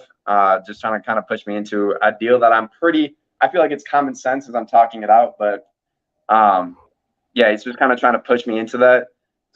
In your opinion, like, should I go through with that kind of a deal, or should I just move on to the next? Because I mean, I have a lot of leads. I've been calling and driving for dollars like all day, 24/7. Like, what do you think about that? This is easy. So the inspection period is one of the easiest ones to get over. You're just new, so like you don't know how to overcome it. It's fine. Like once you figure it out, you don't forget it. The inspection period, more or less, is so you can get out of the contract for anything really. I like to keep the inspection period 30 to 45 days because I don't want to inspect it one day and then there's a hurricane on the house and then I'm stuck behind the ugly looking house, right? And it's ruined. It's very important you do that. So like, where do you live? Where are you doing your wholesaling from? Cream City, Milwaukee. So like I live here. So I've been just trying to start local. I've been reaching out in Madison and Janesville, just because I have family out there that can work with me, stuff like that. Primarily Milwaukee. Okay. I mean, sometimes if I'm not too familiar with it, but like in Milwaukee, sometimes if you don't like, I don't know, if there's too much snow on the roof and you don't deal with it, sometimes the roof gets severely damaged, right? Oh yeah. You can explain that, like, hey, like during the winter, if I put a property under contract and you don't take care of the roof and the roof just caves in from the heavy snow, I'm gonna have to buy that house with that same price, and now I'm screwed. I put these inspection periods because I don't know. I'm not responsible for the house between the day I buy it, so of course I have to have an inspection period in between there. That's always an excuse. I'm in Florida, so I say hurricanes. You know, a hurricane can hit 30 days and change everything. Same thing, more or less. That's the one thing I always say for that, though. You're in a great market, man. Yeah, he is absolutely not budging. He doesn't want any inspection period whatsoever. So Okay. like, I mean, if Let's do it with the realtor. okay, No all right, realtor will even do that either. No buyers, Okay. even when you put a property under contract, they actually need inspection periods to go assess the property. mhm. And so which that's which it. leads me into another question. So, damn. Oh yeah. So would you consider a person the seller? The reason the dude was trying to sell his house is because he's trying to put an offer in on another house. Would you consider that a motivated seller or no? Yeah, I've actually done Yeah. big deals like that too. Okay. I didn't All right. consider it until I started doing like $60,000 deals, and that was the only reason. But usually it's like a little farther away or something like that. Like I had I didn't release the vlog, $77,000 deal. Motivation, they just wanted to move to Georgia. Okay. How's All that? right. You know? All right. And then I guess, I mean, you already answered. I was about to ask you a question about how to work down or like lowball a deal. But the thing where you said, start at $1 if they're really coming at you, that actually is like pretty smart. I like that. Yeah. And then One thing I give to you too as a beginner, you're gonna get hit Mhm. hard, like hard. This is your first week. Ready? Yeah. It's Justice, right? Yeah. All right. Justice, how much are you gonna offer to buy my house for right now? How much are you gonna buy for? Huh? What? I mean, Dude, in you're gonna my get that my all dream. the time. Yeah. You have to know Yeah. what to Yeah. say. Not. Yeah. And I know, like, and I come from like I was a project manager, so I'm not like that much into sales, so I'm really learning a lot. And I mean, like I said, I just started this week, so I'm really just kind of jumping in there, and like learning as I go, because I mean that's more so how I learn. And like yeah, I've learned a lot just from not even actually going through with this deal, but just learning how people work and stuff like that. So Yep. yeah. But all I right. got So one if more. someone asks you, I just want to tell you so you understand this. When someone says, it gives me very common. You're gonna get, how much are you gonna buy the offer? How much are you gonna offer the house for, Josh? Like they're just Mhm. people are like that, and they're rude. Yeah. I get this on the live. I always bring this up, and this is very important. Hey, Mr. Seller, I would love to go offer you right now in the house, but have you ever bought a car? Yes, I've bought a car before, or a boat, whatever. Have you Yeah. test driven the car before you bought it? Yes, I did. Well, I need to do the same thing. Before I give an offer, I have to go look on the house. Okay. Catch 22. Because if someone doesn't want you to go look at the house, they're not motivated. Yeah. You're gonna get asked Okay. that, I promise you. You have over 50 conversations, you're gonna have a bunch of those. So just so you know what to do starting out. But yeah, Okay. I got one more question. I'm out of here. ask as many as you want. I appreciate that. The earnest money deposit. I was watching one of the videos with your dad where he was kind of explaining it. For any reason, should I be paying the earnest money deposit, or should the buyer always be paying that? And You then, need to pay it. Starting out to the title company, $100 to $300 at most. okay. And Maybe I'm paying that. 500 if you're crazy. You pay that to the title company, but you get the Okay. money back if it with the inspection period. Okay. Yeah. Yeah. You get it back if it's within the inspection period. Mm-hmm. Yeah. All right. And then so like, I guess yeah. So I'm always going to be paying that, and then would I You get it would I back though at send the the end. okay, and then would I send the contract to the title company before I have a buyer, or should I wait until I have a buyer lined up to send that Send to it a to title the company? title company as soon as possible. As soon as possible. Okay. Because All right. I don't get the nitty gritty of it, but this is for a lot of people watching too. Let's say you put a property under contract, it's a $50,000 deal. You send earnest money, you give it to the title company. I try to screw you out of a deal and try to screw you. Guess what's going to happen? Hey, I get my earnest money right here on the 15th, and you send it on the 20th. I get the deal. It just protects you. So another common question: what do you do if someone tries to screw me out of a deal? If you have the earnest money, you're protected. Okay. And then before I go, like, what is like your number one tip that you wish you had known when you first started? Confidence. Just off the top of your head. Confidence. Confidence. All right, for sure. Confidence. Cool. Dude, it's everything. Yeah. All right. Yeah. Cool. I appreciate it then. Thank you. And yeah, thanks go, for man. all the help and stuff that you Hop are on giving. next week. I want to see your progress. Don't stop. Most definitely. Now that I know how to get in here, I'm definitely gonna be here regularly. So yeah. All right, man. It's up to you. All right. Sweet. All right. Thanks. Have a good Business rest doesn't of the day. work. Hear me out. Oh, This business doesn't work unless you work. I've been waking up. I wake up at 4 every morning, go to the gym, start driving for dollars around like 7 to 10. like it. like take like a little break, and then I just start calling for the rest of the day. So yeah, All right. I've been grinding. Love it, man. All right, sweet. Thanks. What up? Peace out. Boom. I love it. Y'all don't have to get up at 4 a.m. to be successful in wholesaling, but every guru tells you that. But 4 a.m. doesn't hurt. I mean, Anna, what is up? Hey, we're getting like broken down here in California. We're Uh-oh. getting upset because I can't find any deals. We've been Okay. we've been pulling the lists, we've been calling, and the prices that people want here is like, Yeah. should we try virtual or should we stick to our Northern California area? Your So Northern personal California opinion. is a very tough market. I would probably do 50-50. That'd be my best opinion. Okay, so I've always try said virtual. the only ways that really work in California, more or less, is like the Valley, like the Valley, like Fresno, like everything's under 300, or really kind of like Inland Empire, more or less, and that's pushing it. That's really it. Okay, so stop searching my area and go virtual. 50-50. We've been doing it, and me and my husband were like, okay, this is not working. And 50% of your efforts in your local, and then 50% in virtual. okay, quick question also. My husband found a house. It's in Michigan, and it's a firehouse. So the kitchen got burned down. I think it's like a 7-bedroom house. It's a huge house, but they want $70K for it. After repair value is $380, but the guy is realtor. I can't pronounce that word. Okay. So, but he told me they do not do assignments of contracts. My question, should we deal with realtors when there's like a price like that? I mean, he wants 70 for it. After repair is 380. Does it be knocked down, the house? Huh? Is it like completely burned, like you need to rebuild? No, Like, just the kitchen. Like by okay. the forms, it's just the kitchen. Is it listed? No. He said it's gonna get listed pretty soon, but they didn't listed it yet. I would probably skip that one. It's going to be on the market. If they sign, ask if they. So you're talking with the realtor or the seller? Realtor.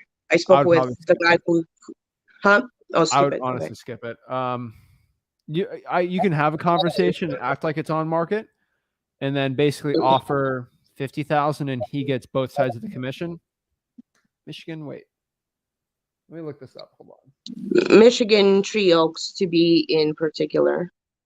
Well, let me look at dual agency. Not Tree Oaks. Dual agency is illegal. Oh yeah, you can do dual agency. In freewholesaling.com, I have my on-market MLS wholesaling course. Do you see? Have you watched that one? I've been watching these videos. I've been trying to do all of your lives, and it's so much information. Like the other guy said, it's like 100 miles an hour. Most people just go through free wholesaling. What I could tell you is watch that one video. It's like an hour or two of like the whole MLS wholesaling course, and then that's what you have to offer. The MLS one?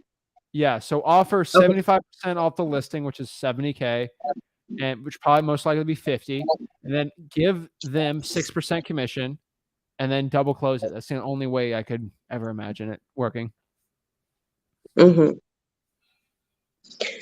Okay. Okay. Another question. Oh, well, I guess if you're saying doing 50-50, you would not do cold calls in California, would you? No. Like on your lives? No. Nope. Okay. Nope. I'm not dealing with California. If I was in California, I'd be cold calling Fresno and the Inland Empire. That's it. Okay. Okay. All right. Awesome. Thank you so much, All right. Zach. Appreciate it. Have a great one, All Anna. right. Beautiful. All right. Then Rissa. Hello, Zach. Can you hear me?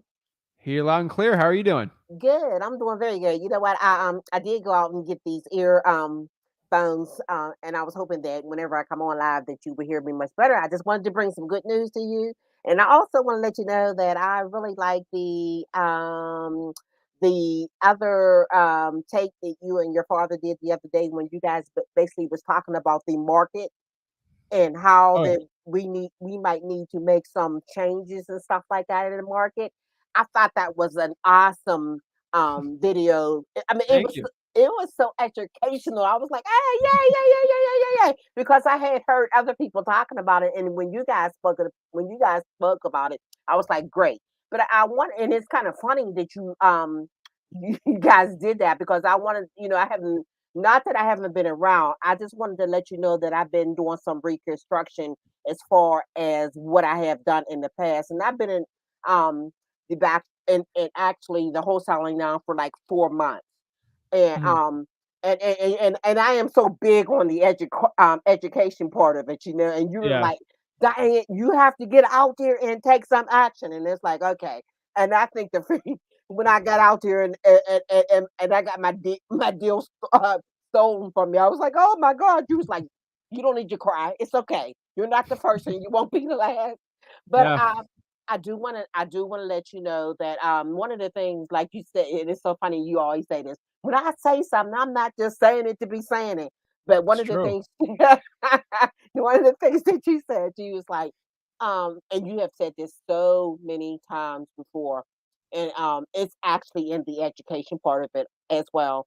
When you talk about like like doing things in steps, like one of the things that I've been doing is I'm building my cash buyers. And I want to say that it's to the point that we are talking back and forth, back and forth, back and forth. And I love it because now I'm feeling confident, like whenever I'm on a phone, because I know I got someone behind me and I don't have to worry about like, like, oh, I got this deal, but I don't have the cash buyer lined up. You know what I'm saying? Yeah.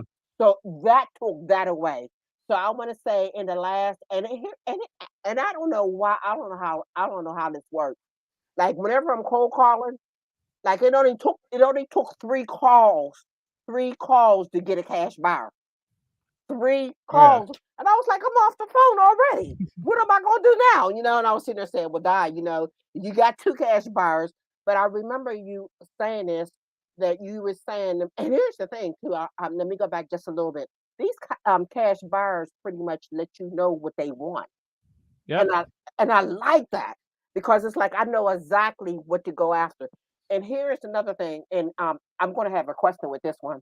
I am also working with a realtor, and I was like, oh my God, this may really work, because now I got the cash buyer, I got the realtor. So getting out there, I'm gonna feel really confident, in like what I'm doing because I got people behind me, like and we're all working together. So working with a realtor, and I'd rather hear it from you versus hearing it from like some of the other videos that are out there, like how like whenever you're working with a realtor, you got to make sure that what is it, an assignment of contract that they are willing to do assignment of contract. Is that correct? They have to be willing to do it, but usually just send it. It's through the free wholesaling course. You just got to send it. Okay, so I don't have to worry about that part of it. Go through the course and it'll kind of break it down. It's free. Free Okay, no, wholesaling. It's all in there. I got that part of it. No, but I'm saying, how you're saying, like when you say, like whenever you're working with different real estate, like some of them don't have assignment of contract. Is that correct? What do you mean by Like, realtors? right, right. You know how Some some of of them don't. Some will straight up refuse it. But when you're dealing with realtors, you got to go deal through 100 of them, mhm. and like 4 or 5 of them are going to be deals. Okay, It's a okay. numbers game. Okay, okay, okay. So we're great on that one too. I'm glad to hear that. So, working with a realtor along with having my cash buyers behind me, because you said, it's nice that you go ahead and get them lined up. That way, you don't have to worry. Um, but the realtor part of it, you know how they get like 3% from, I think it's 3% from the seller pay 3% to the listing agent and also to the actual, what is it, the buyer's agent. Is that correct? Yeah. You Okay. got you got to go with free wholesaling. It's all explained in there. Okay, okay, okay. So I just wanted to basically kind of thank you for everything, and I'm in the wholesaling big time. So I just want to let you know that I have made some progress. I did have a let me tell you about the deal that did not go through. There was a seller that actually his house did not go through inspection. The problem that seller was having was with the sword. The seller wanted me to come out of my pocket and make the repairs and then at the very end, he wanted me to take it out of like whatever whatever my fee was. And I told him, I said, I can't do business like that because, and I spoke with the borough of that particular department. They said, don't worry, he won't be able to sell the house because the act to actually fix that sword problem that he had, he's looking at anywhere from $5,000 to $8,000. So I did get a deal like that, and of course, I was not paying that type of money for I don't personally. Okay. Yeah, so that's Perfect. basically it. Thank you. Okay. No worries. If you got any questions, let me know. I will. Thank you so much. Thank you. All right. Next here we got Savannah. Right. Hey Zach, can you hear me? Loud and clear. Okay, awesome.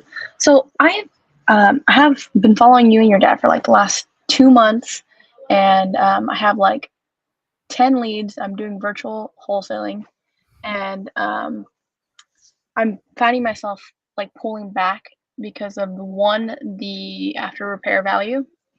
I'm kind of struggling with like if they say they have 3 bedrooms, 2 bathrooms, but if I look on Realtor or Zillow, it'll show 2 bedrooms, 1.5 bathrooms, and then just finding the comparables for those kind of properties. And then, I don't want to offer them too much and get into all that deal. And then, I don't know, for some reason, I'm worried about finding like a boots on the ground person to, check it out beforehand. Like, what are your opinions on that? That's easy. So if you just want to verify 100% the info in a house, just go to the property appraiser. Okay. The property only way. appraiser's website. Only Perfect. way. For that PropStream can county? be wrong.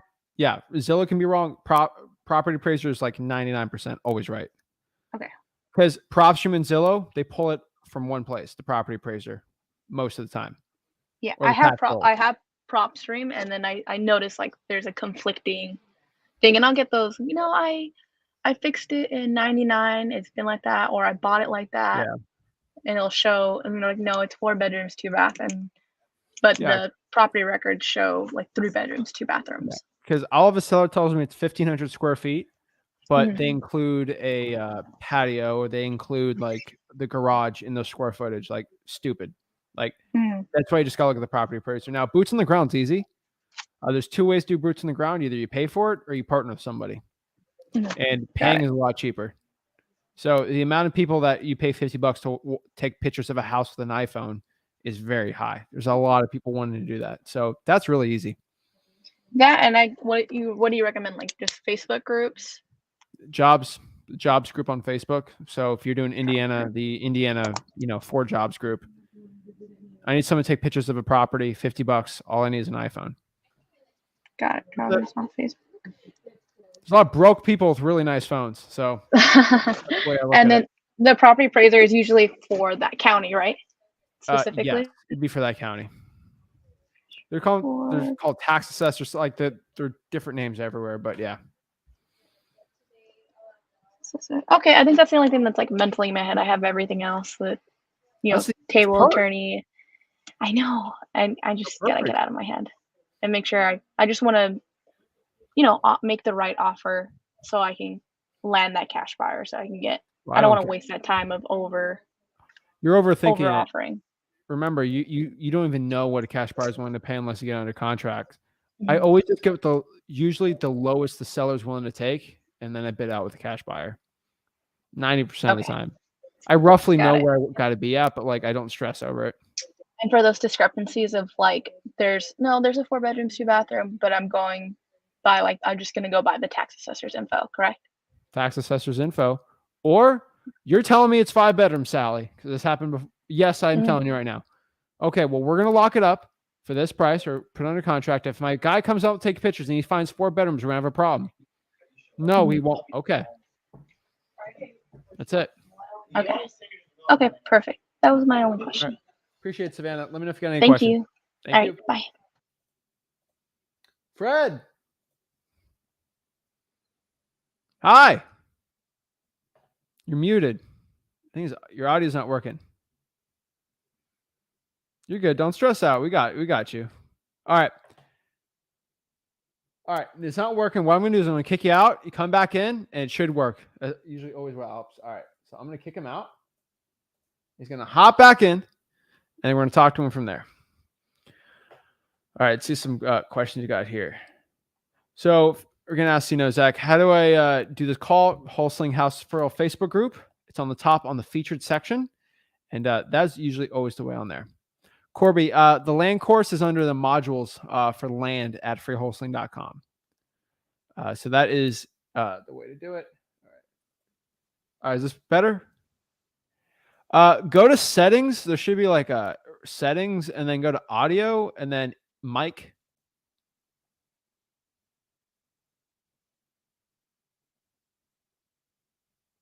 See if that's working. Or you just go on your phone, and it'll usually work. All right, go on your phone. All right. I'm going to let him come on his phone. All right, go on your phones. Remember, guys, if you've got a JV deal, you want to send it, www.flipthrift.com/JV with me. Send me every JV deals, and we make a ton of money. Money's good. So those deals are really good and help selling the deals with a professional at wholesaling. So pretty nice. Pretty good. So let's see here. All right. And let me know, guys, you got any other questions for it? Let's see. So let's see if he wants to hop back on. Let him hop on his phone. We'll talk to Darren real quick. Darren, what is up? Hey, how's it going, Zach? I'm blessed. How can I help you out? Well, I have a potential deal lined up, and it was a fire damaged property, and he had to completely tear it down, remove everything. So now I'm looking at land. He told me that he's around 45 or 50 for the 1 acre lot, and I'm just trying to get confident with my numbers. I'm curious, like on common land, is it the same thing when you're doing like a single family home? You can't cross a major highway. Dude, land's tough, bro. I always reverse. I usually just reverse wholesale all my land now. And that was my next. Yeah, that was my next question. So how would I reach out to a cash buyer that I haven't built any rapport with yet? And how can I do that too? Well, I mean, what I mean is like, how can I do that without risking them taking the deal? Because I don't have any rapport built up. Trust is the only way you're going to be able to do it, bro. Like, you don't have much options, right? Right. My best opinion would be to, if you really want, go off the property tax assessed value and try to be a little below that and just offer that, or like half of that or whatever, like something low, and see where the seller is and try to lock it up for the lowest you can. If you really if you don't have a trusted buyer. Okay. I can do that. And then another quick question. Yeah. Also look up land buyers in your, so what county is this in, or city? It's Chattanooga. Chattanooga. I would go in all the Chattanooga Facebook groups and find land buyers. There's plenty of them still there. Tennessee's actually got a lot of land buyers. Okay. It's kind of weird, but yeah. Another quick question, and just so that I can feel confident with this as well. On the current contract that you guys have, the only thing that the seller would pay for is title insurance, right? No, you pay title. They furnish title. Okay. They furnish a clean title, but you pay, buyer pays title. Okay, so they don't pay for anything. Nope. Awesome. Okay, that's all I really needed to know. Thank you very much. All right, man. Good, dude. You're in a good market. Oh yeah, it's you're going tough. Off your house in Chattanooga, right? Yeah. I love driving for dollars. Yeah. Beautiful, man. You're in a great market, dude. I've got a lot of leads lined up. Just a matter of calling back, like you guys say, the fortunes and the follow up. So it's in, man. All right, you got this, man. Let me know if you got any questions. I'm always here to help. Wait, you're driving for dollars? Yeah. Are you reverse driving for dollars also? Not yet. Why are you? Kind of because I'm on a time crunch. I gotta watch 3 kids all day until my wife gets home, and she just got home like 30 minutes ago. So all right, Darren, let me tell you this. You're saying you're not reverse driving for dollars for time. What do you do with all those driving for dollars leads? Cold call. Skip tracing and calling them, right? Yeah. So would that extra 15 seconds to slap that sticky note on the house be faster than skip tracing and manually calling each one of those? Yeah, I guess that's a good point. So it's on time, right? Yeah. Yeah. Yeah, I guess I'll start doing that too then. I just thought that reverse driving for dollars, I should do that for the ones that I couldn't get hold of. All of them. Just go ahead and do it anyways as All I'm of them. doing it. You save so much time by not calling. Are you manually skip tracing? No, I'm using PropStream. Okay. Well, if you pay for it, then maybe. Saves you on the cold calling. So I would test it out. I would do a day Okay. where I just do it and a day where I don't and just test it out. Reverse driving for dollars will be better though. Okay. I'll give it a shot then. All right, man. All right. Thank you. Don't say I didn't recommend it. All right. Never. All right. Have a great one, man. You too. All right, Roshan.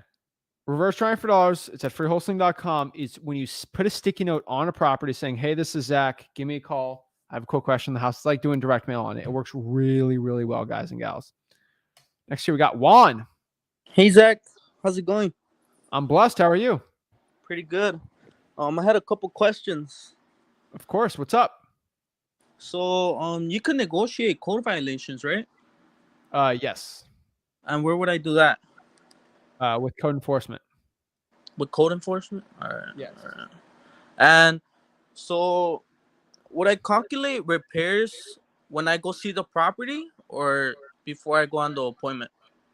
A little bit of both would be the best answer. Like in a perfect world, it's when you go there, but you want to have some inkling of what the repairs are going to be before you go there, so you can kind of guesstimate what your MAO is going to be. Okay, that makes sense. And then when I do reverse driving for dollars, should I write my Google Voice number? Yeah. Yeah, right. Yep. Cause I'm in Chicago and I'm gonna go do that in Milwaukee, like an hour away from here. Yep. Perfect. Yeah, that's all my questions. Thank you, dude. You got it, man. Let me know if you got any help. You need any help with anything. All right. All right. Fred. Zach, how you doing? Can you hear me? You're working now. I'm working. Zach, you wouldn't believe it, but I actually just had to take the link and type it in character for character because I couldn't get onto my Facebook, honestly, on my phone. But I'm so pleased to be on the line right. here. How Awesome. you doing, all right? I'm blessed, dude. Right, How can I help you out? So, Zach, very quickly, all right? I know that you're very busy. So, very quickly, been on the phone for the last week. Heard your dad say something. He said, fall forward. That's exactly what I've been trying to do. Just jumping on the phone to the for sale by owner, old listings. Just wanted to find out, I've got two potential contracts. First question is, there is a property. It's not in great shape, but it comes as a package deal with 3 lots of land. I just wanted to know very briefly, in your opinion, when you start to have, those additions to it, does it make it more complicated or does it make it more attractive? Are they all next to each other? They are the first 2 with the house. So the house, the property, and 2 lots together, one space in the middle, and then the third. Is it all under one deed or are they have separate deeds? I believe it's separate deeds. Okay. When it's separate deeds on like a bigger house, I do one deal at a time. Okay. All right. So if I mean, I don't know if that's the deciding factor. They wouldn't want to release it on their own. I know that they definitely want to at least sell the first 2 together, so the property and the one next to it. If you do it all together, you can. It just depends because you said how many? Is it 2 houses or 1 house is on the 3? One house and the 2 lots are together where one house is. Then there's a space in the middle like a pie shape, and then the next. Yeah, one. I like just doing the house.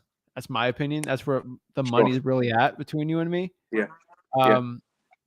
I would prefer doing the house because your cash buyers either probably going to flip it or rent it out, and you can't really much rent. And it's got extra land. Like that's cool, but like it doesn't make it any better, right?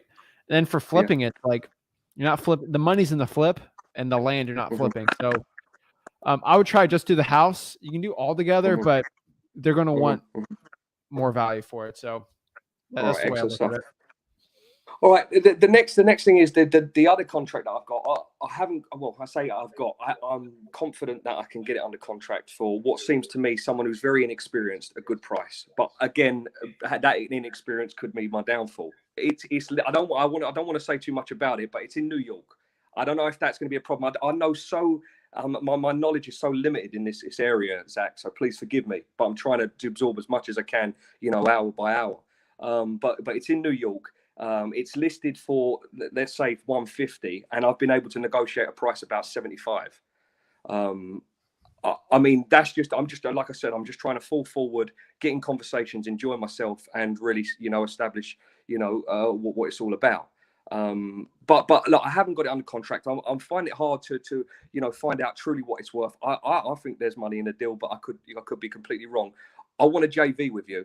I want to, I don't want to find a buyer on my first, however many deals it is. I want a JV with you. Ultimately, I can definitely get deals. And these are what I've been, waiting this week to present, at least my efforts now. So you're going to have to, so where you live right now? In London. Okay. You're doing this in London. That's real virtual. Awesome. Sure. So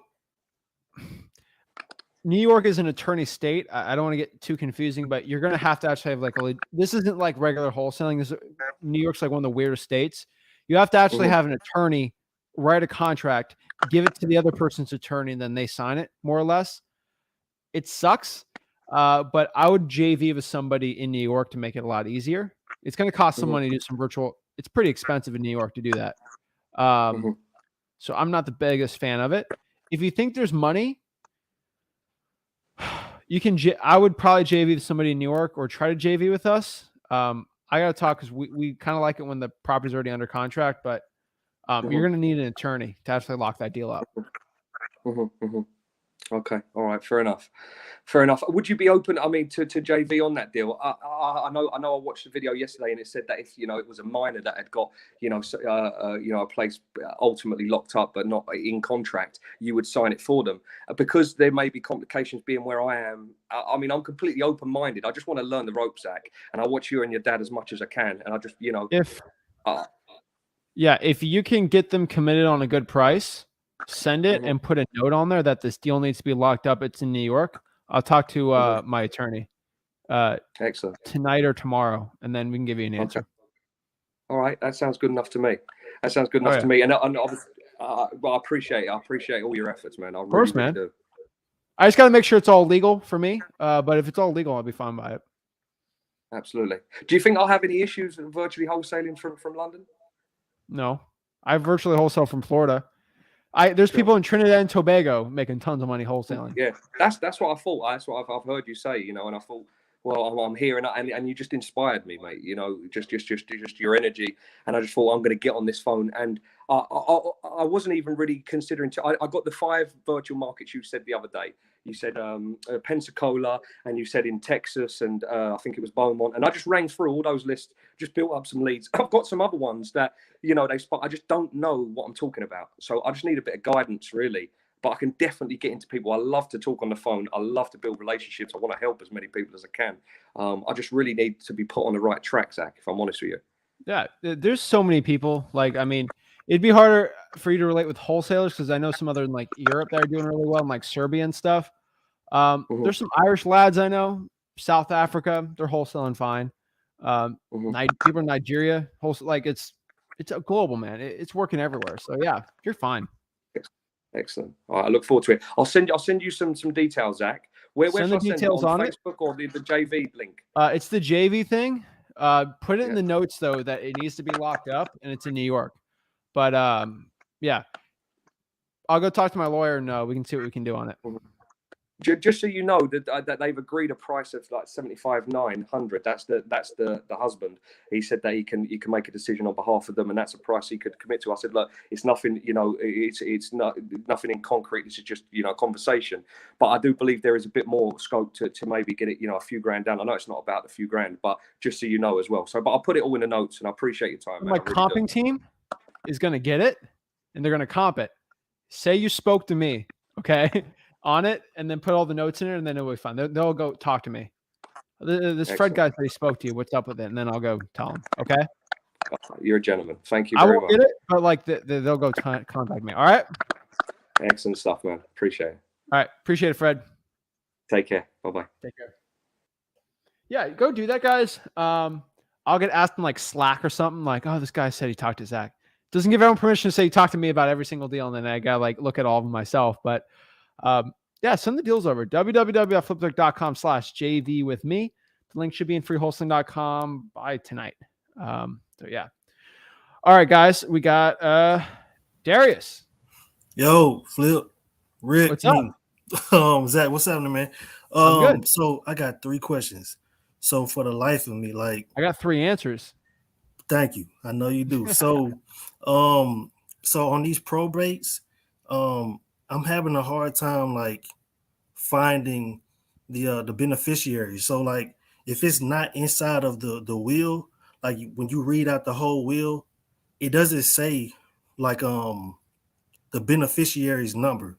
You know how the address, I can't skip trace the address. So I have 0 clue as to how to reach, the beneficiary or the heir. Do you So have that's what county? I'm in Dallas. Dallas. Okay. And so the personal representative and the heirs information isn't on there. No. No, it's not on there. Okay. So is this public records or are you going in person? It's public record. Okay. It's all available on the website. Are you doing it virtually? No, I'm here in Dallas. Okay. I would honestly tell you should go to the clerk of the court and just ask them. There's either 2 reasons. Either you're not finding it and something stupid that like, oh, click this button. They know. Okay. Okay. And just ask them politely, be nice and sweet. And they could probably point it out. This has happened. I can't find something online and I've had experience and I call them. They're like, oh, I'm like, okay. Cause I'm not used to the system. That's the first thing you should do. Second thing, we have emergency solutions, right? Number 1, we can go through the public dockets. Wait a minute. You said public dockets. Okay. No, you need to write down the first thing. Go to the clerk of the court and ask. No, I'm gonna remember that. But now that's number 1. Number 2, you can go to the public dockets and look at the probates there, because that will definitely have it on there. So where is that at? Where's the public?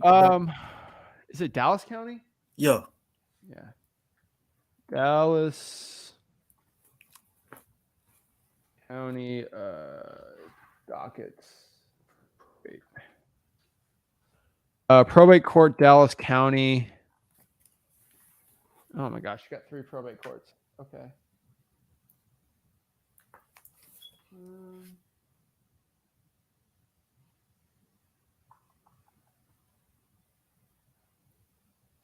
The probate court. All right. So, do you have? You can see my screen, right? Yeah. So I just looked this up. This is probate court number 1. Okay. Yeah, that's it. So do you see? You know this website, right? Yeah. Yeah. All right. So I went to courts and I searched. The probate court. So there's probate court 1, 2, and 3, which makes no sense to me, but whatever. Okay. So we got Brenda Thomas out here. Cool. So you can join the live stream. We can watch some real stuff, which is just great. But right here it says docket information. You see that? Yeah. All right. So we're going to click docket information. And then these are the daily docket of probates. So let's go. Hold on. Let's make this bigger. Hold on. And so we got, holy moly. I forgot how big Dallas is. These are a lot of probates, man. So this is it. Probate court daily docket. So we can see here, it's like Robert T. Allen. You're going to have to look up the case number and then search the case number and then see if the PR pops up. So I'm going to copy this link here and then go. I'm going to have to go to the public records, right? Yeah. I think services. Services. And then online record search. It's on that second row all the way at the bottom. Yeah, right there. And then civil records. Yeah, right. Yeah, that one. All right, hold on. I'm popping it up. Oh. Search hearings.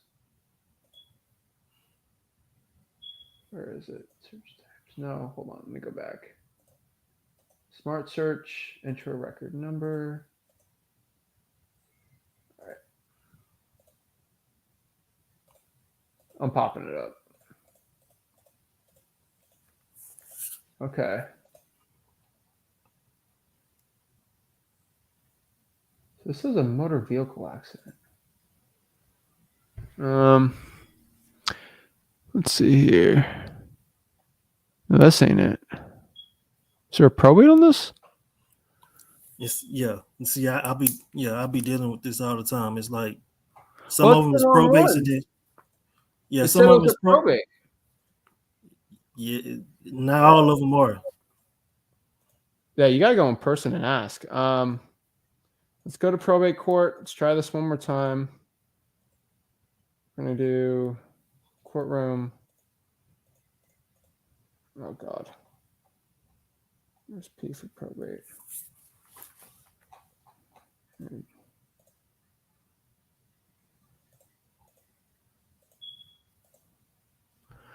So we gotta go through all these, which kind of stinks, but we can do it by location, so it's fine. This is painful, but whatever. So we got none there, so we're gonna go back. We're gonna do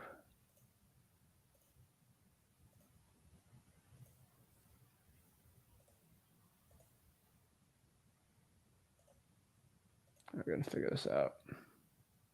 Which one of these courts are the? You got to figure out which court is the. Which one of these are the probate court?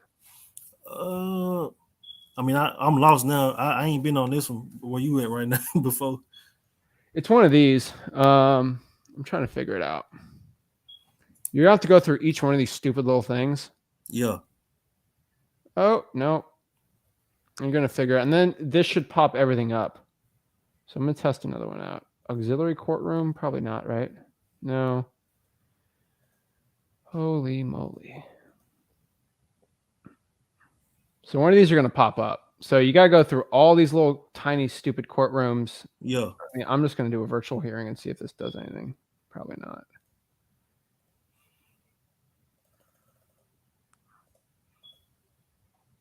I'm just going to get an example. Zoom. All right, just hold on. Is it misdemeanor? Oh, probate court 3. That might work, right? No. You're going to have to go in person and see her to test this out. Okay. I do it by judicial officer. I'll do this too. Last one.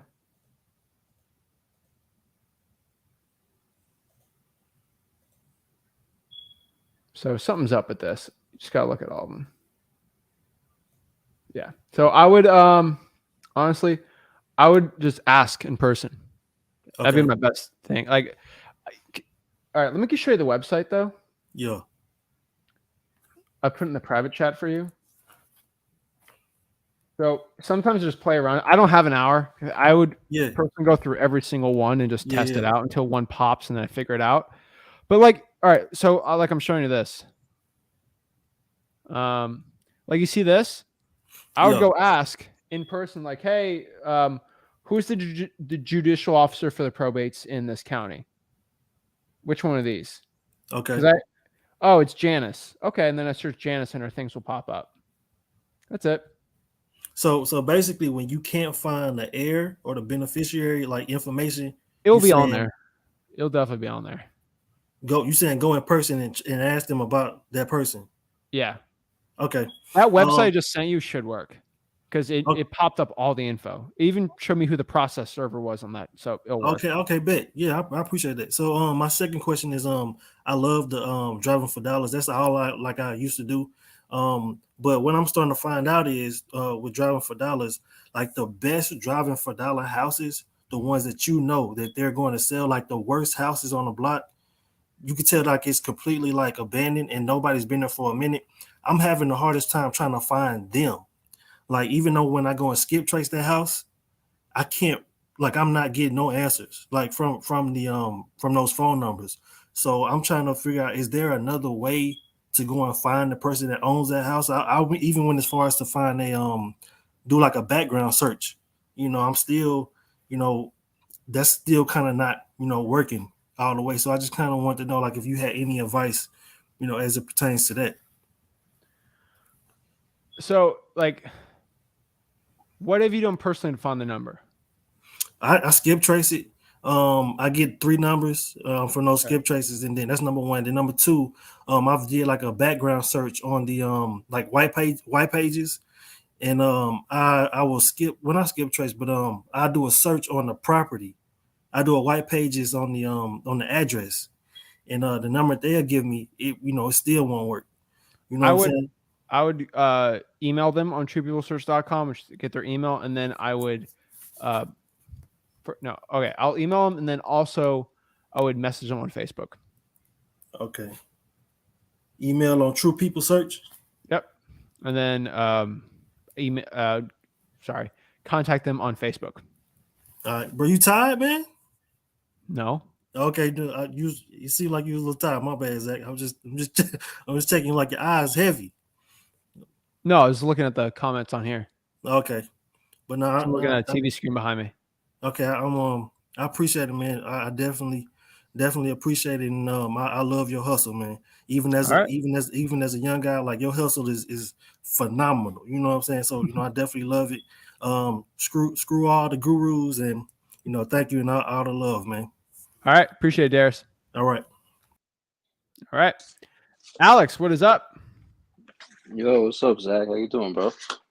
I'm blessed, man. How can I help you out?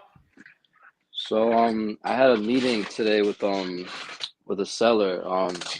It was a for sale by owner, and I'm in the New York market, and I live in Queens, but it was upstate, and it was listed on Zillow for 79,000, and I met with him at the property, and I checked everything out. I was taking pictures and everything.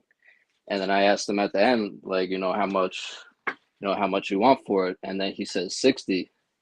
So I was like completely shocked because it was listed for 79. So then I said, can you do 55? And then he said, let me just talk to my wife and everything. And he said he would call me later. So, I'm just kind of waiting on him to call me. I tried conditioning him when I was on the phone before I even met up with him, but he wasn't really going for that. So, but yeah, Okay. I just wanted to tell you that. I appreciate it. I mean, you gotta wait, right? You're at the waiting game now. Unfortunately, you didn't condition him, so you gotta wait. Yeah, but I don't know. I thought it was cool because it was listed for 79, and then I thought he was gonna start. He was gonna start at that, and then he's like, "Oh, I'm just trying to get rid of it, so I'll take it for 60." So then I said, "Could you do 55?" And he said, "Yeah." He basically said he probably could. He just had to talk to his wife. So yeah, I mean, honestly, you gotta wait because you didn't. Yeah, I'd probably just wait. but Unfortunately, I don't even like. What are you gonna do? Are you at 60 right now, though? Well, I said 55, and he said, we could probably do 55. He just had to talk to his wife, so he said he was going to call me. But when? He said he was going to call me by the end of today because he just had to do like some work on some other properties or whatever. But well, give him a call after this talk, man. Yeah, no, I'm definitely gonna give him a call. And what was I gonna say? Yeah, it's also in New York, so I kind of just I'm learning all like the New York laws with the attorneys Is that and everything. upstate? Yeah, it's upstate. I'm just guessing for the price. Yeah. Good, that's good. Yeah, it was what happened? That works, man. Yeah, but yeah, I was also talking to some lawyers earlier, and so I was just talking to them, and I told them if I get the deal, I would call them because I know in New York you need the lawyers and stuff. So all right.